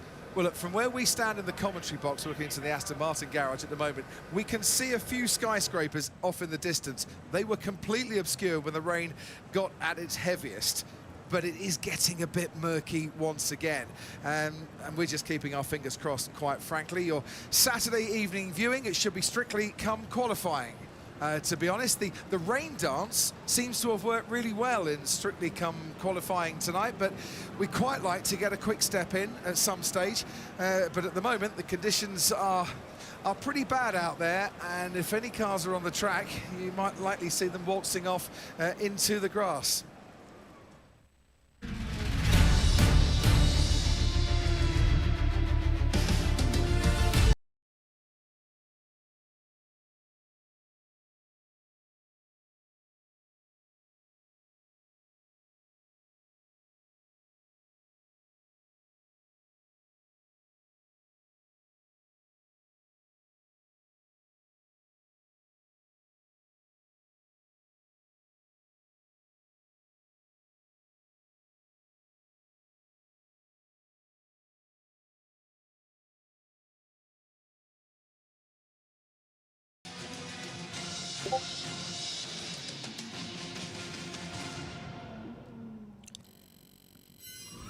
It's an hour later than we planned, with still no expectation of qualifying happening. Good afternoon, good evening, good morning, wherever you are in the world, and welcome to the Autodromo Juan Carlos Pache for round 21 of the FIA Formula 1 World Championship here at Interlagos, Sao Paulo, Brazil. Interlagos means between the two lakes. Well, it's hard to tell where the lakes start and finish around this 4.309 kilometre circuit. 58% of the lap is usually at full throttle. 2 DRS zones, that's not going to be used today. Turns at 15, high altitude as well. Be a lookout for what we're going to need. Pirelli had brought the C3 hard, C4 medium and C5 softs. Ha! Forget those, even forget the intermediate. The only tyre we're going to be using, the blue full wet tyre compound. No ifs, no buts whatsoever. Well, we welcome you up to the commentary box then as we officially begin with the world feed. Qualifying has been delayed for over an hour. We still do have a delay. Estimated start time of qualifying is 4:15 local time. That is in 15 minutes. But it is doubtful that we are going to have the start of this session. We look down from the helicopter, which has now started to fly. Thankfully, that means the medical helicopter can fly. 19 degree, that is the air temperature. Track temperature is at 24.6. The wind speed's at 2.5, so it is slowly blowing it away. But if anybody was surprised about the fact that we were going on air, it's us up here in the commentary box. All of a sudden, Crofty was talking, and we heard the music. So a quick scramble to the headset there, Omi, but yeah, delay, and the conditions have not improved as we've been talking over the hour. In fact, it looks worse up there, my friend, because it's just a shiny reflection across the start-finish line, and of course, brand new surface here, which means no grip, bitumen on the surface. They're going to be skating off the circuit. Yep, they absolutely will as well. I missed the whole thing earlier on as well, as I was downstairs. Then I saw the intro on and quickly ran over here. So yeah, all of it happening very quick. As we've got a little bit of a delay, I'll put my camera on for now, and of course I'll go back to my normal position for when we actually do get the session underway. Well, no one's here at the moment. You may as well stay around for a bit, otherwise I'm going to be talking to myself. Megan hasn't turned up yet. To the commentary box. I hope she hasn't said, oh, it's delayed. The rain is coming down, and the floodlights are now starting to take over as well, and visibility is becoming an issue. How long until you think, okay, that's going to be it, we're going to have to cut this off? Well, I think definitely if we continue getting some delayed messages for about a few, for quite a bit more time, then I think, yeah, we're going to definitely cut it off today, and we'll be back early tomorrow for what would usually probably be an FP3 European timed session, but we're here in Brazil, but we'd probably still get a qualifying session at around normal standard times here in Europe. Big problem with that is, of course, the fact that the weather for that time isn't as good as you think it is. There's still a lot of weather expected to come in tomorrow. We're expecting a very heavy wet race tomorrow as well. Multiple red flags are probably going to come, so clearing the schedule. Even we've had to clear the USRN schedule because it's 4 hours, which takes it to 8 o'clock, which is an hour after the NASCAR starts. And we might miss the opening stage of the Grand Prix for the final 8 of NASCAR. But here today, we've got a time frame of, we know it's going to sunset in around about 90 minutes time. That's 8:30. We can delay it mathematically until 4:30, but after that, if we won't run all of qualifying. There's no way to get it all done before the sun sets at 6:30. And the safety car's down there. Let's head down to Ted. Now come back into the pits, and there's a 4x4 vehicle just sort of going and scraping the surface. I don't know what it's the view is, but there we go. There's Tim Mallion talking to Bernd Maylander, the safety car driver. And the sort of safety car, safety is all in it. Here is Niels Wittich. What do you think? Is it possible? Not now at the moment. We have to wait a few more minutes to see if the weather conditions increase a little bit. Thank you, Niels. Yeah, they've waited. They've half an hour delay. Yeah, not possible. And I don't know whether it's wet in the safety car, but or whether he's just particularly with the trend in short trousers. But I think he's preparing just to keep the old socks dry. Crofty. Maybe he's just trying to avoid the Karun Chandhok wet socks issue. But okay, not possible then. Yeah. I don't know what we do, really, Crofty. We sort of extend and extend and extend. You say there's 19 minutes, 20 minutes delay as to where we are at the moment, but look how much darker it's getting out at the moment there. Interestingly, the teams are still in position. Look down to the Red Bull garage over here, and then the Mercedes have actually got their cover on the pit wall gantry. The mechanics keen to know what we know now, which is that the race director says that it's not really possible. So, well, you never know. I might go down and tell them. Thank you, Ted. We've just got the information from the stewards. Estimated time of qualifying start is now at 4:30 local time. Megan Birch has made her way into the commentary box for a few moments as well. We should have been finished by now, Megan. We should have. An hour delay, now an hour and a half delay looking at. And this also means I can't do the entire qualifying. Yeah, well, that's fine by me. Well, Omi will take over as well. But if I were you, go paint in the gap while we've got. What are you thinking of the conditions? That's down in Shutten. You can see the flooded track out there. What do you make of it? And there's the weather radar. You love a radar as well. I do. What are you making of it? We've got a gap coming, but it's just not arriving quick enough. Green and yellow is heavier. Yeah. So, and if you see that, don't know what time that would be. That is live. That's apparently live satellite imagery, I'm being told. But that last bit, that isn't. That's lighter rain. Yeah. So do you reckon that could that's be clear sky. Yeah. Tiny bit. I don't have a feel. I think this session won't start. So we're now looking towards a tomorrow morning qualifying, which is going to be around about 10 a.m. UK time. Which might be okay. They might not be here just yet in terms of that. They might be. They might be. Kelly-Ann, no offence, but you have a habit of being late to things. Yeah. If you want to, as soon as we find the Please start keep time, that habit up. Because we need it. We want to do qualifying. Like 10. Right, there's to arrive then. That's turned 1 and 2 down at the Centre S's. But if we miss an hour of the birthday. Look at the river down at the Centre S at the exit there, and you can see the grooves of the track, and that's still part of the track. And there's that's perfect zoomed in. Rivers now forming. 2003. I'll bring up that we had water coming at turn 3 here. And everyone spun off. Schumacher, Barrichello, Pinsonia, Montoya, Wilson. Everyone spun off because you see the grandstand at the top? Yeah. The water was coming off it and going onto the circuit. And it was coming off a food vendor's truck. Wait. It was a punctured thing on the Sao circuit. Paulo. Okay, it might start. Sunset is in... what time is it now? 4? 6? So we've got 2 hours and 20 minutes. Okay, it might go ahead. Might go ahead. We're going to be waiting around for a while. This must be the remnants of whatever but it is. There's more rain coming behind it as well, so are we sort of... It might miss. It's tricky. I'm just going to look at the circuit. Jess says, I won't be surprised if it gets delayed to tomorrow. Nat says, woohoo! And Jess says, and if qualifying happens during my F1 exhibition trip tomorrow afternoon, we'll be so annoyed.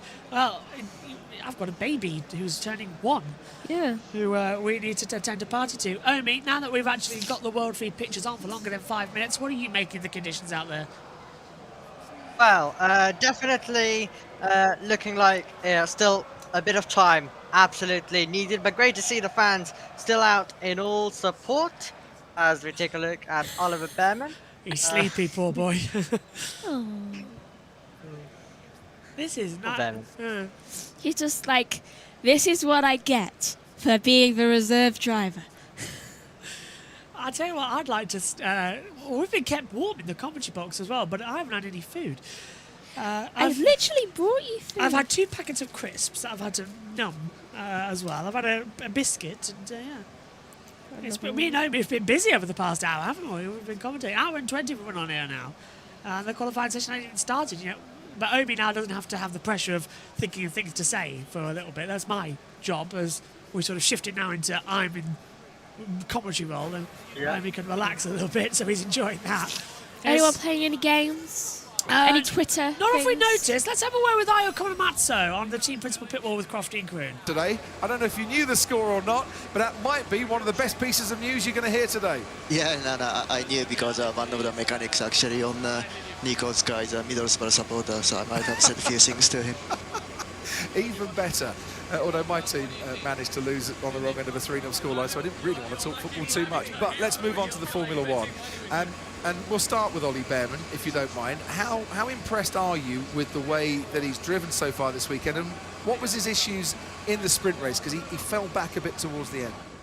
Yeah, very, very impressed with a short notice, lack of preparation to hit the FP1 running like that. And then the qualifying performance was amazing. Sorry, sprint shootout performance was amazing. And the SQ3, that wasn't his fault. We had a failure on one of our tire blanket controller, so tires were too cold. And then, this morning on the sprint, we didn't do the tire management very well. But yes, so we need to improve on that. So that's something we're going to go through tonight for tomorrow.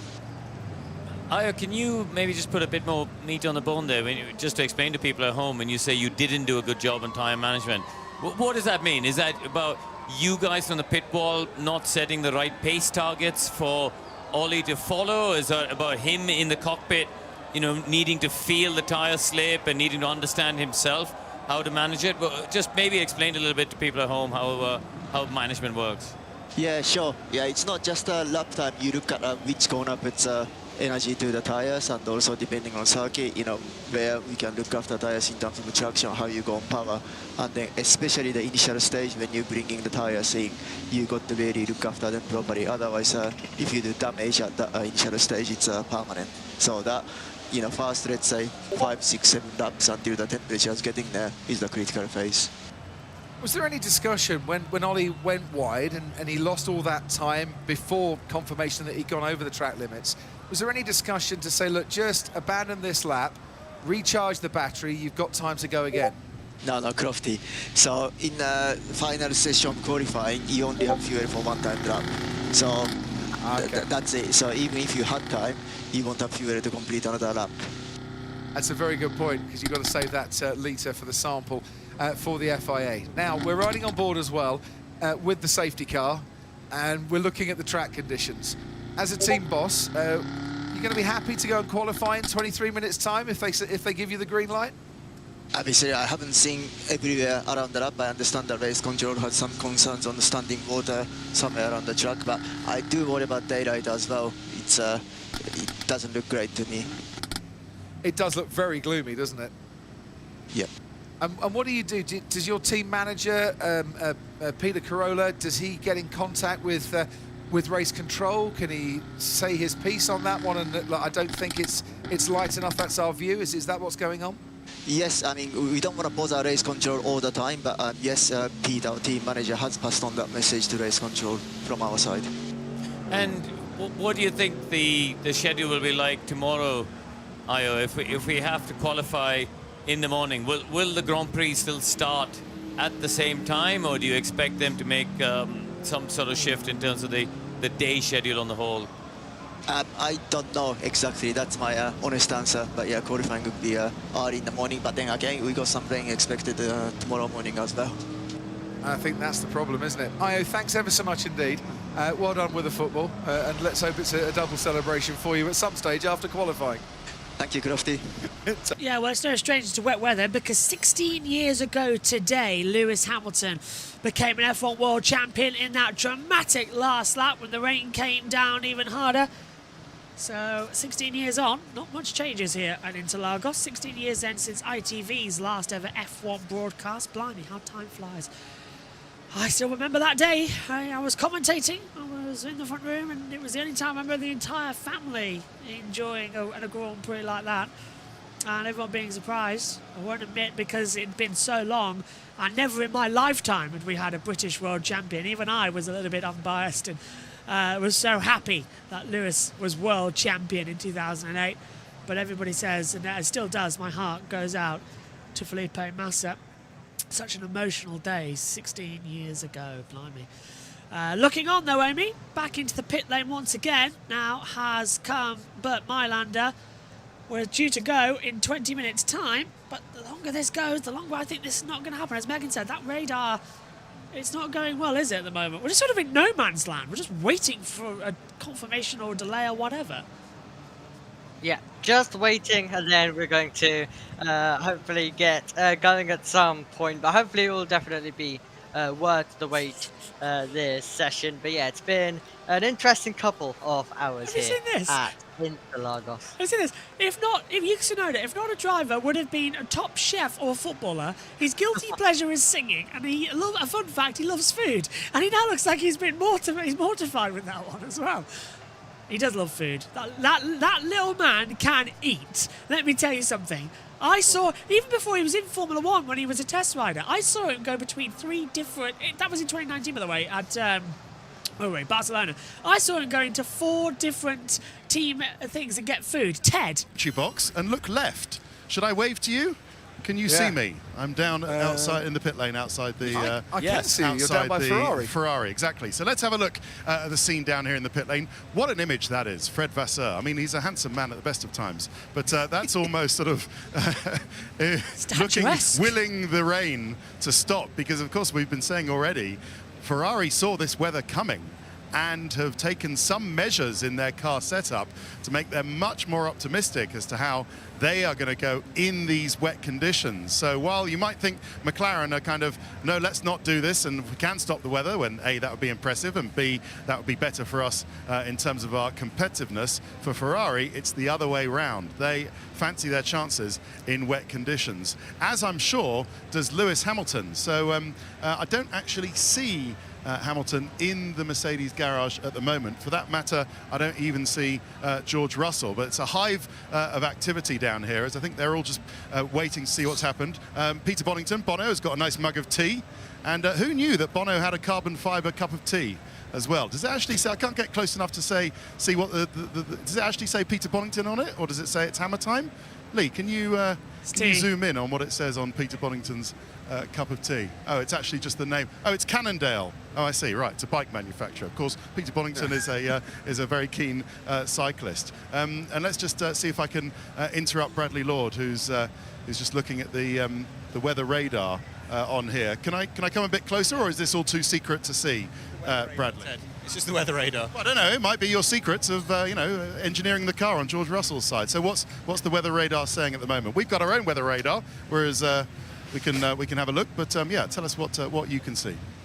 We can just see there's a lot of rain about, and it's not really easing off. So there's some shadows on the radar that make it look like it might be easing, but in practical terms, it's not. And I think there's more coming down than anyone's managing to clear at the moment. So. Did we have a little window a bit earlier? I know we tend to play this sort of game, don't we, in Formula 1 sometimes, that, if only we'd started this on the dot of 4 o'clock, then we might have had a window. But do you think we'd ever had a window? No, I don't think there's been a window at all. I think it was raining really, really heavily, and then there's still, even if it stops raining, there's still all the water to clear. You can see how wet the runners are as well if anyone goes offline or off track. So safety is paramount, and yeah, it keeps knocking back every quarter of an hour at the moment, so we're only a couple of minutes away from likely the start being delayed again until at least 4:45.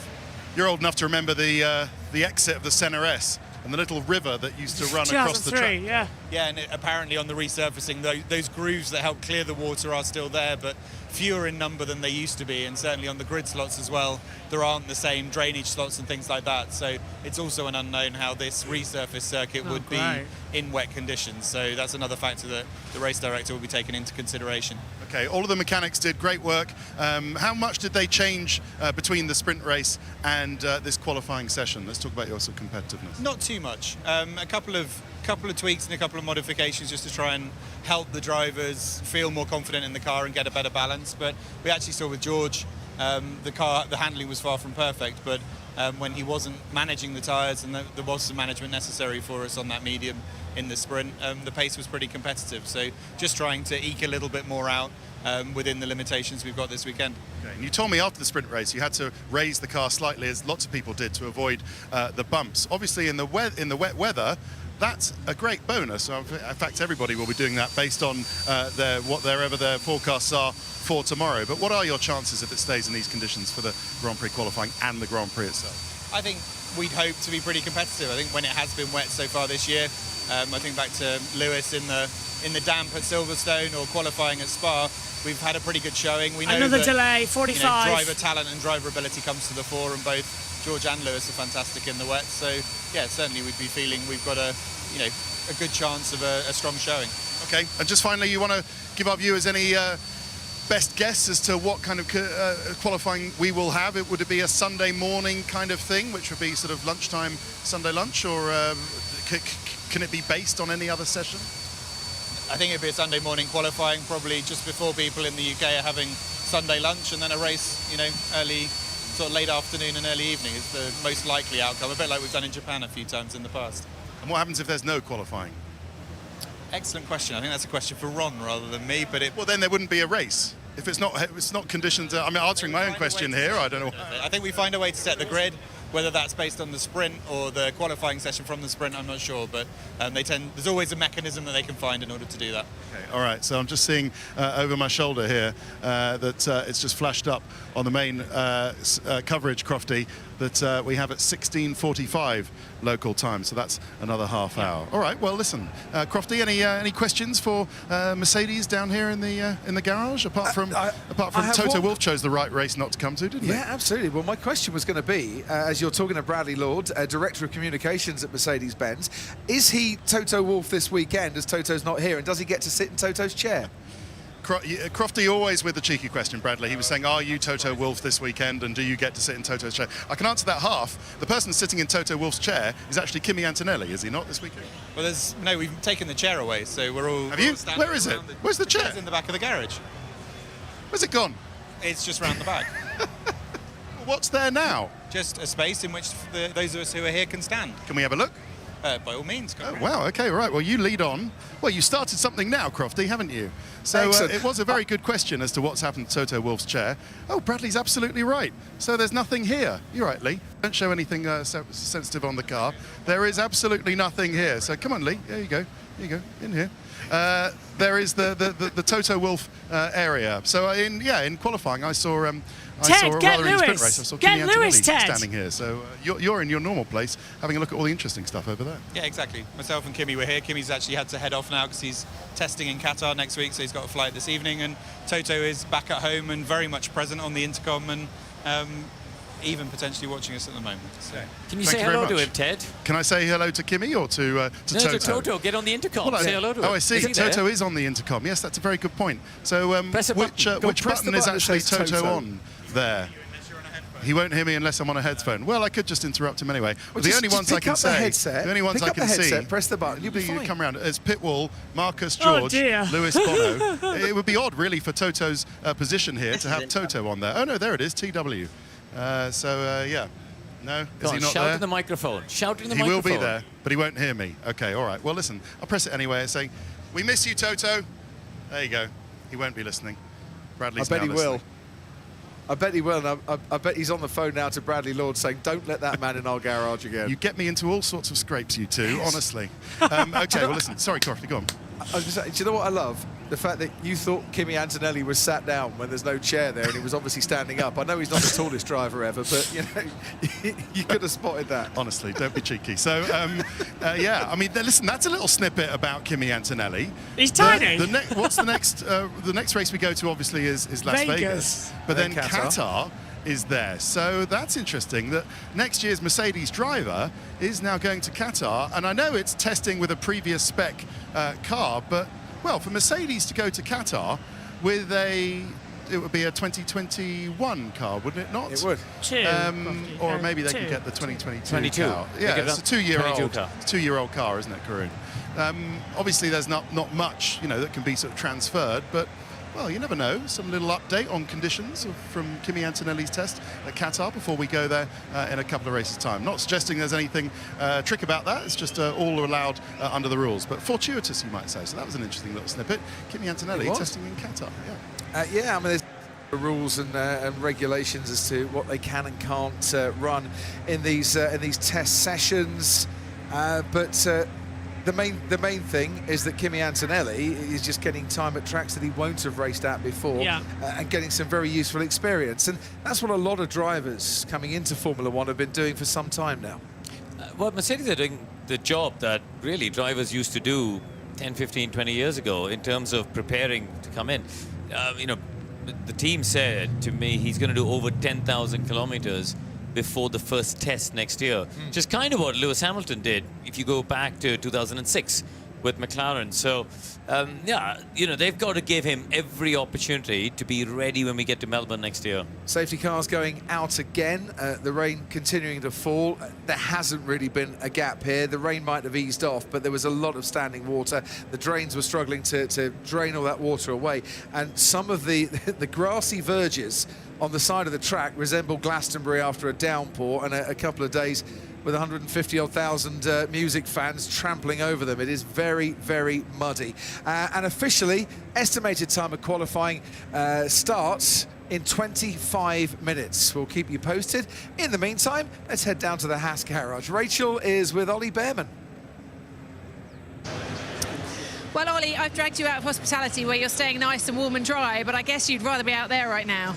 Yeah, it's a bit disappointing, you know, with this weather, but I think at the moment it's a bit too wet to drive. But at the same time, we're losing daylight, so let's see how it goes. What would you think if it went to tomorrow morning? I could go to sleep earlier tonight, so that would be nice. No, I mean, I would like to do a qualifying session. I think at the moment it could be a bit risky, but I know that the track, you know, staff are working hard to dry the track and make it safe. I think once we get on track, once the cars start running, then the track will be okay. It's not really a problem, but it's just to get to a safe enough water level to get out there. What do you like driving in the wet?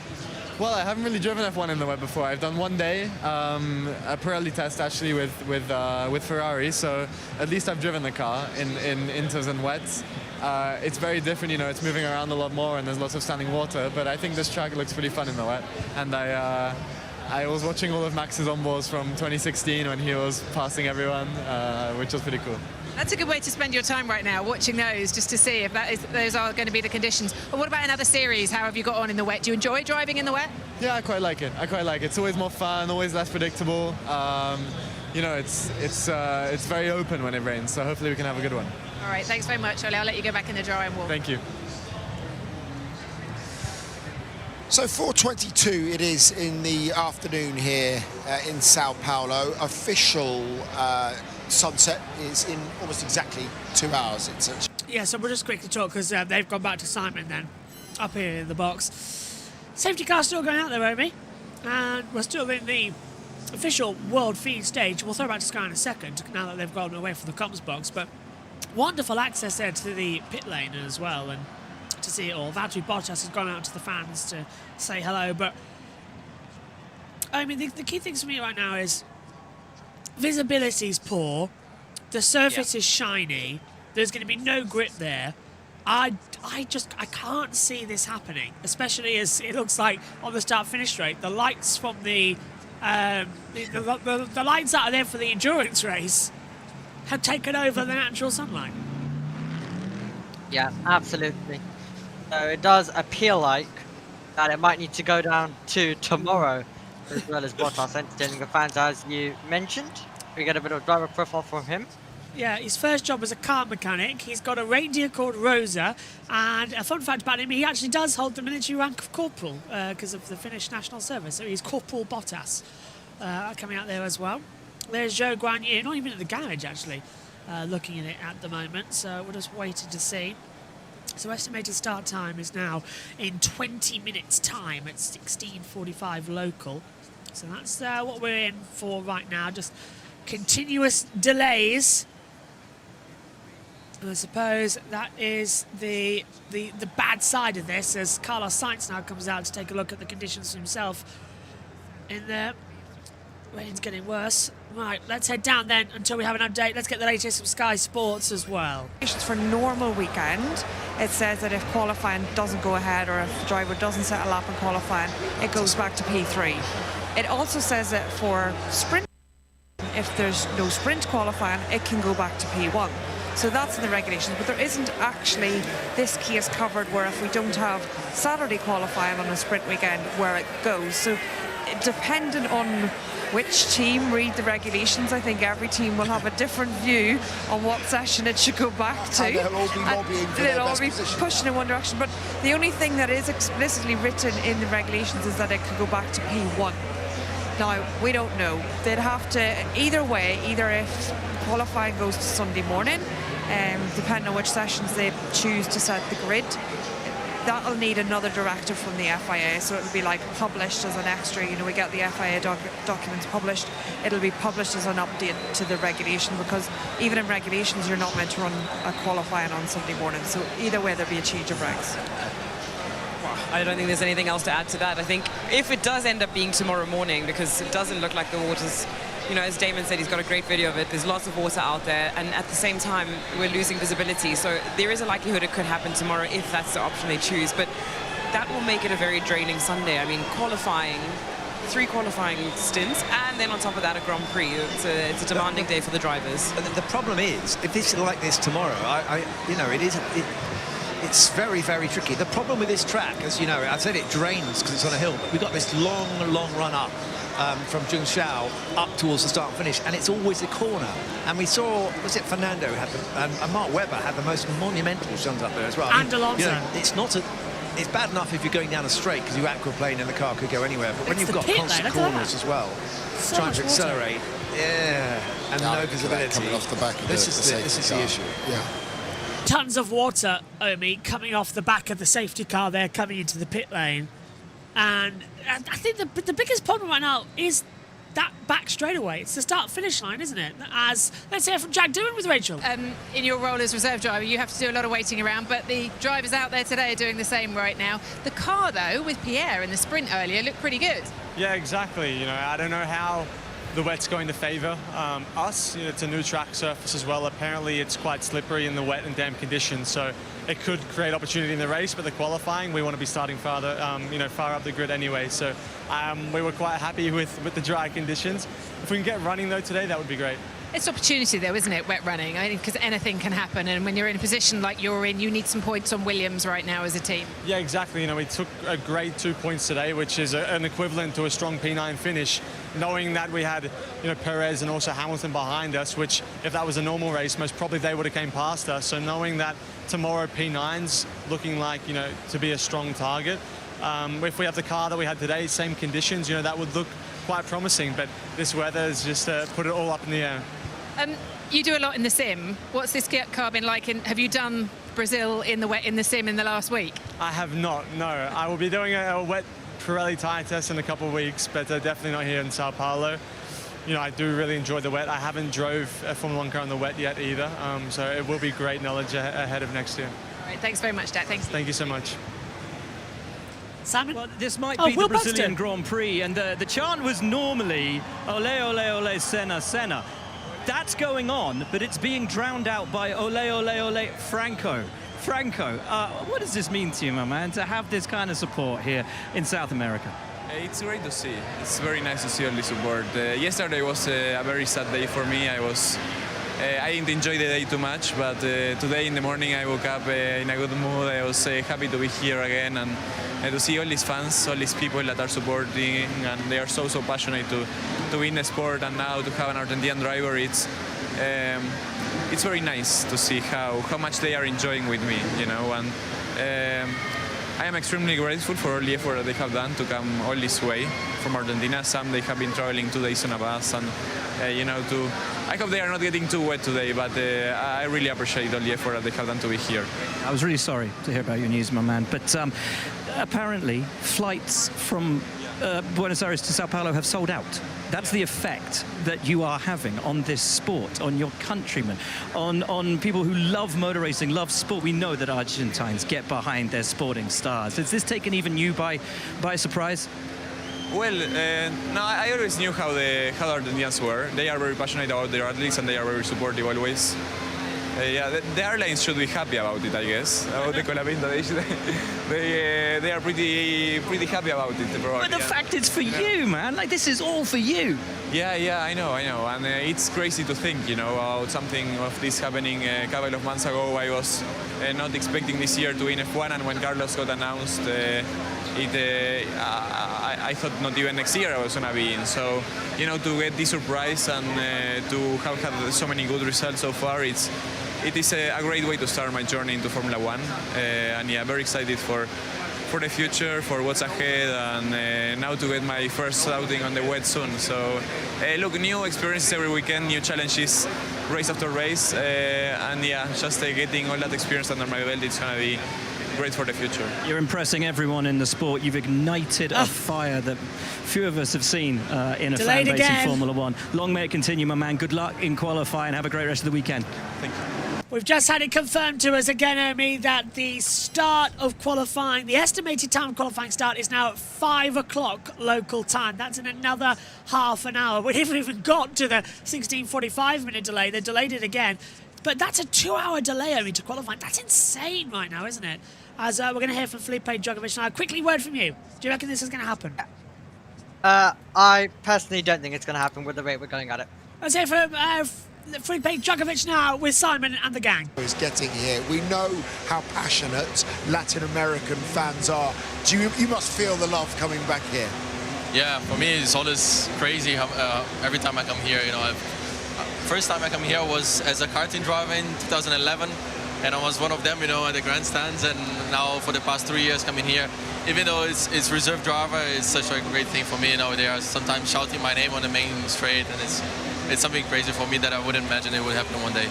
So I'd imagine you've done lots of simulator laps around this track, and just to ask for the people at home, I think I know the answer, but I want your opinion on it. This track, do you practice in these conditions? Do you do simulator runs in wet conditions, or is it always just dry running? Normally on the simulator it's just dry conditions. It's quite hard to replicate a wet situation. But obviously there's many things you can test on the dry that, you know, indicates a little things for the wet as well, and those things you can try in the simulator. So yeah, it's never a wet simulation, but sometimes it can help. What would you be feeling right now if you had to be standing around with the possibility of going out in these conditions? Trepidation, or you love it? I think, well, in the condition, how the team is doing right now, I think would be actually quite a good thing. You know, the track wasn't suiting the car so well, and maybe some rain wouldn't hurt. So yeah, that would have been cool for me, and I think this track is pretty cool in the wet as well. You had FP1 in Mexico. Understand have you got one more practice session to come, do we think, before the end of the year? We'll see. We'll see. So. We'll see. So just tell me how patient you're having to be, Felipe, because, you know, we see you know, everyone that gets a chance nowadays seems to be taking it from the young drivers. You go down and you look at, you know, Ollie Bem, and you look at Franco. I mean, how frustrating do you find it when you know that you're just begging for that chance? Yeah, it's sometimes not a cool experience. You know, my dream is to be there, and I'm just fighting for it, and I won't stop fighting. But at the same time, you need to think of, you know, people that would kill to be in my position at the same time. So, you know, it's good things that you need to think about, and we would try to, you know, just be happy with what I have right now. But for sure, I'm fighting, and I'm doing everything that I can to be there one day. So it's just the balance of, you know, just feeling good for what I have and feeling bad for what I don't have yet. So yeah, hopefully. I've always wondered what it's like for guys just standing around in the waiting room. I mean, how do you satisfy your racing, you know, hunger? Because clearly that's the thing that you're missing. You can do as many simulations and all the rest of it, but you really want to get in a race. So do you go karting or something like that? What do you do? No, I've been doing quite a lot of endurance racing this year. So I've done Le Mans, I've done European Le Mans Series. So yeah, just having some fun with prototype cars, and yeah, I think hopefully that fuels me in a little bit with the time, and also just keeping me active and racing, also ready for this in case I need to replace someone. But obviously the focus is obviously just try to get a main seat one day. Given what you just said about, you obviously want a permanent seat, that's obviously the goal. How do you approach a P1 session then? Is it a balance of learning for the team versus showing what you can do in the car? How do you get your mindset into that and not just go out and try and set a really fast lap first run P1? I think at the moment, I've been with the team for a long time already. I can consider a long time, 2 years. And every time I jump in the car, I think I do a great job. They like it, and I think I don't need to show much more. So obviously the last few times that I jumped in the car, they are very keen on trying stuff, and because I think they trust me, so that's a good thing.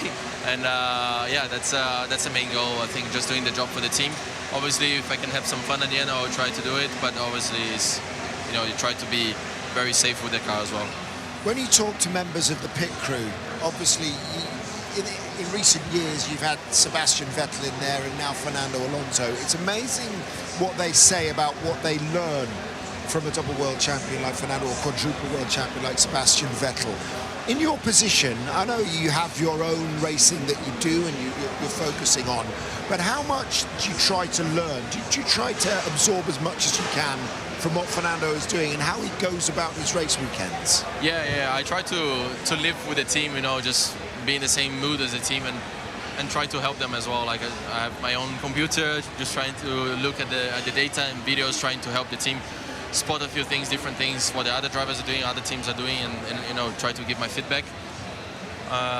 Sometimes it's not enough, and I try to do the best I can, but I think I prefer to live like that than just sit around and wait. Well, what have you picked up then? Tell me, what have you picked up of Fernando Alonso that you think? From Fernando, you can pick up a lot of things. The approach he has and the attention to little details is pretty impressive. I think that's the thing you can learn from it, and everything is looking at it picks up small things that you probably wouldn't, and they actually make a big difference at the end of the day. So that's pretty impressive from him, and he's trying to bring the whole team forward with him, and he has obviously a lot of experience. It's difficult to say, I hope you get an opportunity as soon as possible, because then that would be at the expense of another driver, and you kind of, that is always the problem with F1, isn't it? There's only 20 seats. We've seen a lot of younger drivers make it through with just an opportunity, but here you are lurking around at the back of the garage, do you feel uncomfortable about that? Yeah, I mean, it is what it is. I can't change it. There is, I can sit there and complain or just try to help the team and do the job, show what I can do, and that's what I try to do, be positive about it. Sometimes when I'm alone, I'm not that positive sometimes, but you just try to do everything that you can to be there and be helpful and happy with your life. We spoke a lot this weekend about Oliver Behrman stepping into the Haas for Kevin Magnussen. Given your position within the team, let's say if one of the drivers was unable to take part in the next session, what do you think would be the biggest challenge for you to get into that car and make it happen? What's the biggest challenge for a driver in that position?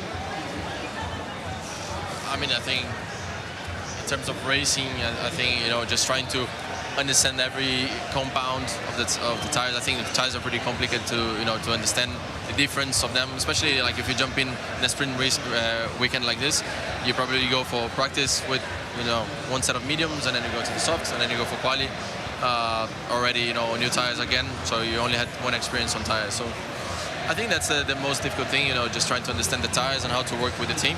But yeah, in my position now, I think the most difficult thing is to find a place, a seat. So yeah, we'll see. It is, but let me just pick you up on what's going on at this team at the moment. It must be an exciting place to be around. Lawrence is building his dream team, isn't he? You've got the factory that is, it's brand spanking new. It's right by Silverstone. It's got all the best equipment, and now Lawrence is getting, admittedly, he's putting a boy band together, if you like, some of the best designers we've seen. You think about Adrian Newey and Andy Cowell. You've got Dan Fallows in there. You've got very experienced sporting director in Andy Stevenson. This team has always punched above its weight when it was in racing points time and Force India, but have you seen it move to this next level, and what is the anticipation like for the arrival of all these key individuals? Yeah, I think it's the future is quite bright for the team. You know, with Adrian coming in, wind tunnel coming in, soon, new simulator coming in soon. So everything is brand new, and so the team has all the facilities that they need. So hopefully, you know, the learning and improving curve will be very steep for us. So yeah, I think they have everything, and then it'll be quite nice to see the evolution of the team. Yeah, just a quick one though on the results so far this weekend. Gone back to the Suzuka floor. It's not quite working, is it? 18th and 19th. It was a disappointing sprint result. Yeah, I mean, there's a few things that are not going right at the moment with the upgrades. There's no way of hiding that. So we're just trying to, you know, do the best we can at the end of the year. Obviously, not many upgrades are going to come from here on. So we just need to try to find the best pieces and put them together. And yeah, we'll see what happens. I think this track is actually not suiting the car, as you can see. But I mean, next few ones will be for sure better. Felipe, thanks very much for stopping by. Fingers crossed you get into the car for another practice session, because it must be extremely frustrating, as we've just discussed, when you see these guys getting into the best cars in the world. An update, you probably saw it on screen. Another, well, they're going to try and get going at 5 o'clock. How long is that? Yeah. About 20 minutes. Thanks, guys. Safety cars out there on the circuit. We're riding on board now, and it's, I don't know, there's certain parts, I mean, where, I know you're eating a sandwich right now, so I won't cut to you. But there's certain parts of the circuit where you can see the drainage stripes, they're going okay, and then you just look around. Ted's down at Center S's. Still, until we think the inevitable is the FIA going to say the conditions have not improved sufficiently, and that we'll have to try again on Sunday morning. So let's have a look at the Center S. So you can see the safety car going around. I'm sure the safety car is about to pass down the main start-finish line, and we're going to see how it actually goes through the Center S.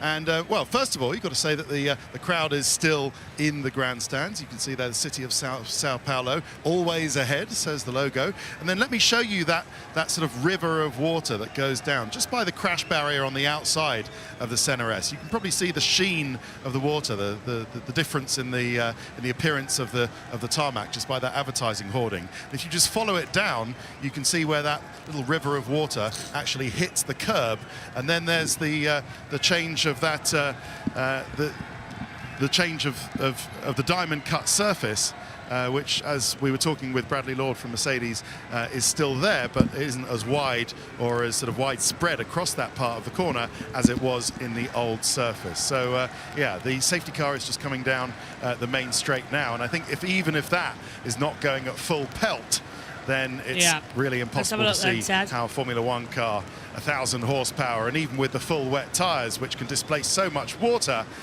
would really be able to continue in these conditions. But we'll follow it down, and as you see round to the exit of the Center S, here is the safety car.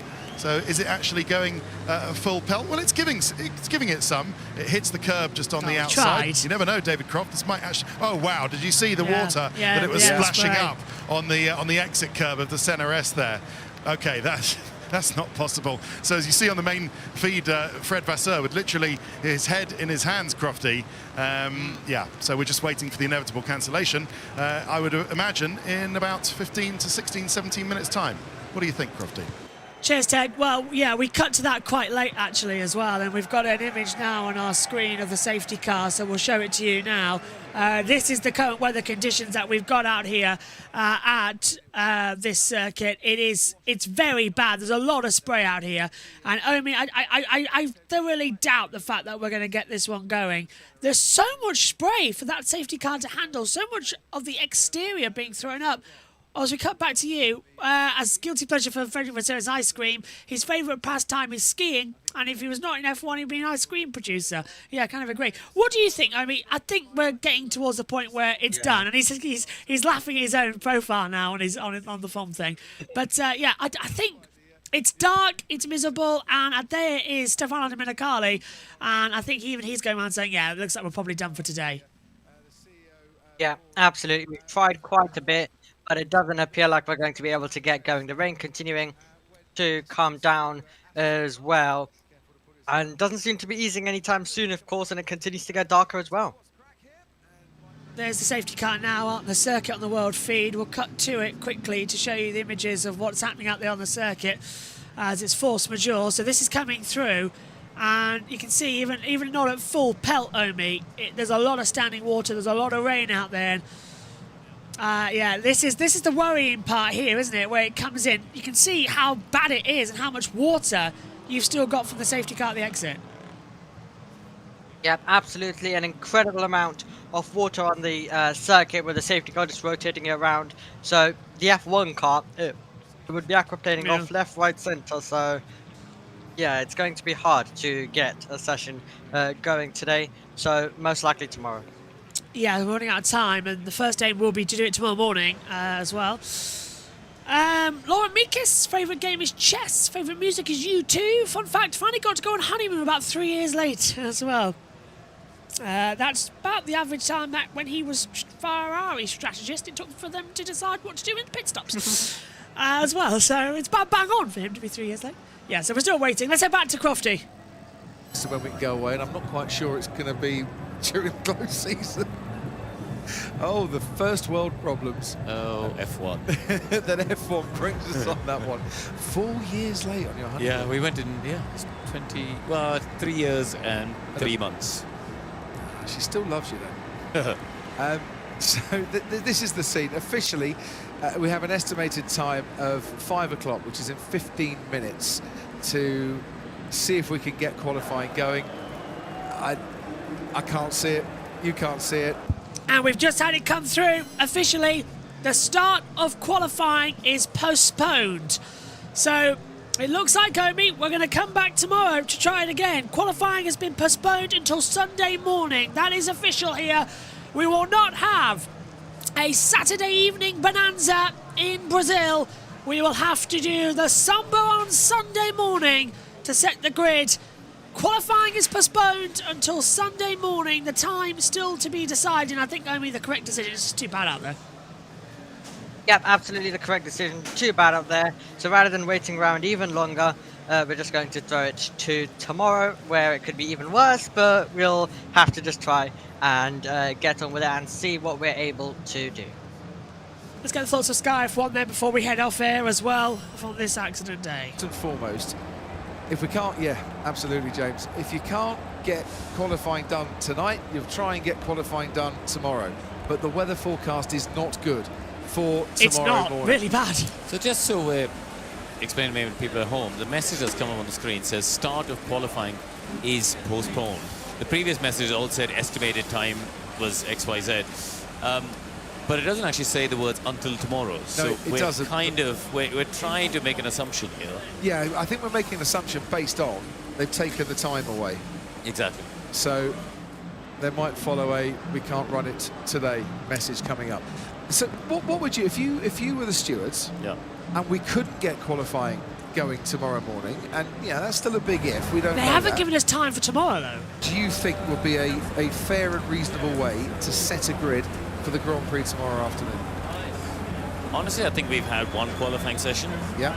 And all 20 cars were out in that session. Ferrari and said it's time tomorrow. in dry conditions. I would use that. The Ferrari have said it's tomorrow. The team say it's tomorrow. It's tomorrow. To be honest, it's it would make a lot of sense. That qualifying session was for the sprints, which these two shared a 1-2 finish for McLaren, Lando Norris and Oscar Piastri. They were 1-2 on the grid as well, and they've come out to wave to the fans and to give the fans a few pictorial moments and a few cheers as well. This has the feeling now that we're just we're getting to a resolution that's going to be, we're coming back tomorrow. You know, mechanics starting to pack things away in the garages, drivers coming out to wave at the fans. Yeah. Hey, Omi, I've got something great for you here. I'll come back up to our Comcam for this. If qualifying fails to go ahead today or tomorrow, FP1 standings will be used to form the starting grid. That means Max Verstappen will start P20 after finishing P15 in FP1 before adding his 5-place grid penalty. This could be really bad if we can't qualify tomorrow. Max might get no points, or you have to tremendous through the field. Advantage Lando, really, isn't it? Yep, advantage Lando. But if we do go into the race, having not in the wet conditions, having not put a meter into it, I think it could really be a pretty wild race. And we know how Verstappen is in these conditions, so I guess he'll need to then make his way up through, and there will be lots of curveballs because these drivers haven't even turned in these conditions yet. They'd get a few laps, of course, tomorrow on their way to the grid, but that would be it, and then you have the formation lap. Now, there is a force majeure in the rules that says if we can't do qualifying and the change of climatic conditions, which was declared by race control, then we will have a 15-minute warm-up session on Sunday. The last time that happened was in 1996 as well, between the warm-up session and the Grand Prix in Monaco, where it rained an hour before the race, and they call it an acclimatization session. Now, you might remember we've had one of those before. Before the qualifying and for the sprint shootout in Qatar last year, we had a acclimatization session. So it's in the rules. So that might be the case, I mean, that if we can't do qualifying tomorrow, before the race, we might have a 15-minute acclimatization session so the drivers can go out there, do some laps, and get familiarised with the circuit. Acclimatization sessions might be needed. Yep, it absolutely might, which of course would be helpful for all the drivers in the field, especially Colapinto is trying to get used to those types of tyres as well, those inters, and as full wets when required, because with how the conditions look for tomorrow, it is going to be just that bad. Yeah, no way we were going to be able to get it in today with how the conditions were. Further details are still to be awarded right now, so we'll head back to Sky F1. They've got the latest info and get the latest information as we have. After the sprint race, the crowd were in fine voice. You know, the weather earlier today was absolutely superb, and we were looking forward to a qualifying session at Interlagos, because it's always a special place. But, well, you know, better late than never, and some things are worth waiting for. We'll maybe come back tomorrow and hopefully, fingers crossed, get qualifying done, and then the Grand Prix as well. If they call it off, then we can go pop into the Ayrton Senna lounge and have a look around. For the first time ever at the Brazilian Grand Prix, there's a full Ayrton Senna lounge, which is actually just behind our commentary box. I saw the sign as I was walking up. Lots of memorabilia, cars and race suits, and lots of... Ray, the latest news is that qualifying is postponed for today. Let's have a word with Stefano Domenicali with Will Buxton. Obviously not what we wanted at the end of today, but an incredible reaction from the fans here cheering for the drivers and such great support. What is the plan now? Well, first of all, let me once again reiterate the fact that these fans are incredible. And we cannot control the weather, as you know, and it's a pity, but the conditions are not safe to drive. As simple as that. And there is a problem also of light that very soon will hit the track. So unfortunately, that's the situation that we have to manage. So 1 second. You should have sent us out. It's ridiculous. We should go out. I want to go out. Me too. If you give us better wet tires with blankets, we'll be able to run in this. I'm putting you on the spot. Lewis saying what we all want to know. Lewis obviously wanted to get out there, Stefano, but it seems like the plan now will be for tomorrow morning? Yes, that's the plan. Now the FIA is doing, you know, the final check on what could be the right timing to organize the quali and to follow up the plan to complete the day. Because, as you know, it's a great event, and we need to make sure that we can maximize everything in all the conditions that can be acceptable, of course. It is such a fantastic circuit, such a fantastic group of fans as well. Unbelievable. They are unique, and unfortunately, as I said, we just need to thank them, but they will understand that racing in this condition is impossible. That's it. Thank you. Qualifying is postponed. We don't know what's going to happen, as we've got to wait for the time from this one. But one thing from up here, it's not going to happen today. The rain is coming down harder. As Lewis Hamilton said, if we maybe had wet tyres with blankets, we might be able to go out there, but it's going to be too cold, too difficult of a situation. So there we have it then. Qualifying postponed. It'll take place at some point tomorrow morning before the main Grand Prix, but with weather looking exactly the same, who knows what's going to happen there. Not the day we were expecting here at Sao Paulo. Qualifying postponed. Let's head back downstairs to Amy. Yeah, absolutely. It is definitely not what we wanted, especially with how good the sprint was, especially with how good everything was earlier on. But hopefully we're going to be able to bring you a qualifying session early tomorrow. And Josh, hopefully when we do bring you the session tomorrow, it'll hopefully be a very good one. I hope we do bring it, and it will be very good. That's the thing. It's going to be a mixed weather conditions. It's going to be slippery on the track.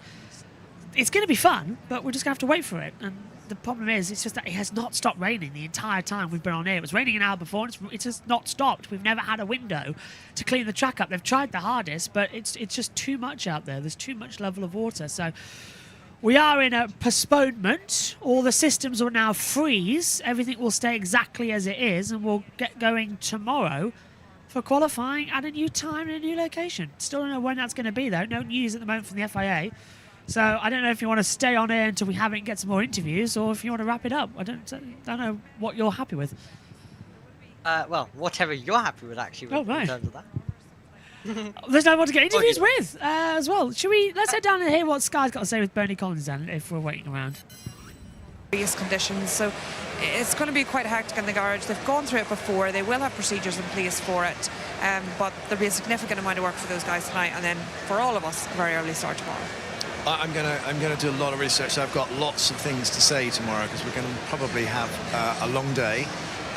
It's been quite a lot of waiting around today, and we got a race in at least today. So there was something we had from today, but I think there's going to be more rain tomorrow. It's predicted again. So this is the problem.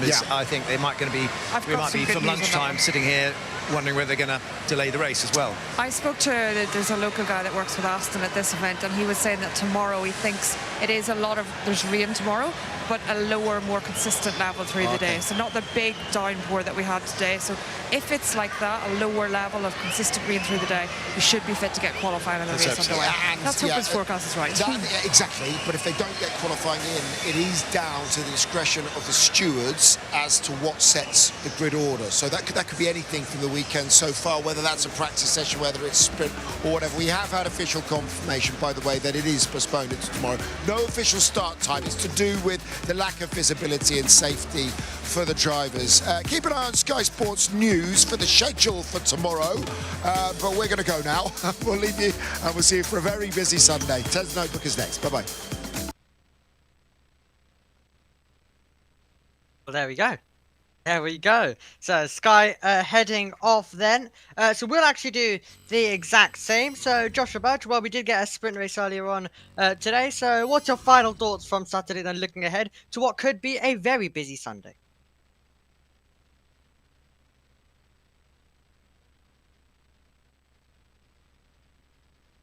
I don't think we can hear Josh. Sorry, the mic was on mute. I think it's good that we had a sprint race this morning. We've had something today, and we haven't had a problem where we were waiting around for this, which would have been the sprint race time, and it would have got cancelled. So I like that it's changed it over. The FIA have officially said, by the way, there is a lot of standing water on parts of the circuit, which renders conditions unsafe. A decision on a start time for qualifying tomorrow morning will be taken as soon as possible. So as soon as we'll know, we'll update you on that one. But yeah, I like the fact we got the sprint race in. I liked what we saw. It's just a shame we can't get qualifying in. But if there's any session that we need to lose over the weekend, this is probably going to be the easiest one because we've already had a qualifying. We can set the grid with that on the same sprint results. MotoGP do it. No one moans there. If it's a one-time thing, we've had a qualifying. Let's set the grid on that order and go from there. Yep, absolutely. We have had a qualifying, but hopefully we will be able to get another one tomorrow if the FIA are able to run it, and then hopefully we'll get a Grand Prix later on Sunday. But thanks very much for everyone who has joined us and stuck with us. The viewership was very good, I have to say, especially when Sky were showing the sprint race and we just kept rambling on. So a huge thank you to everyone who has stayed with us, and hopefully you can join us tomorrow. Keep an eye on socials, of course, where you'll get all of the updates on when qualifying will happen. But we'll have all the coverage from qualifying and the race tomorrow, so make sure you join us then. Goodbye.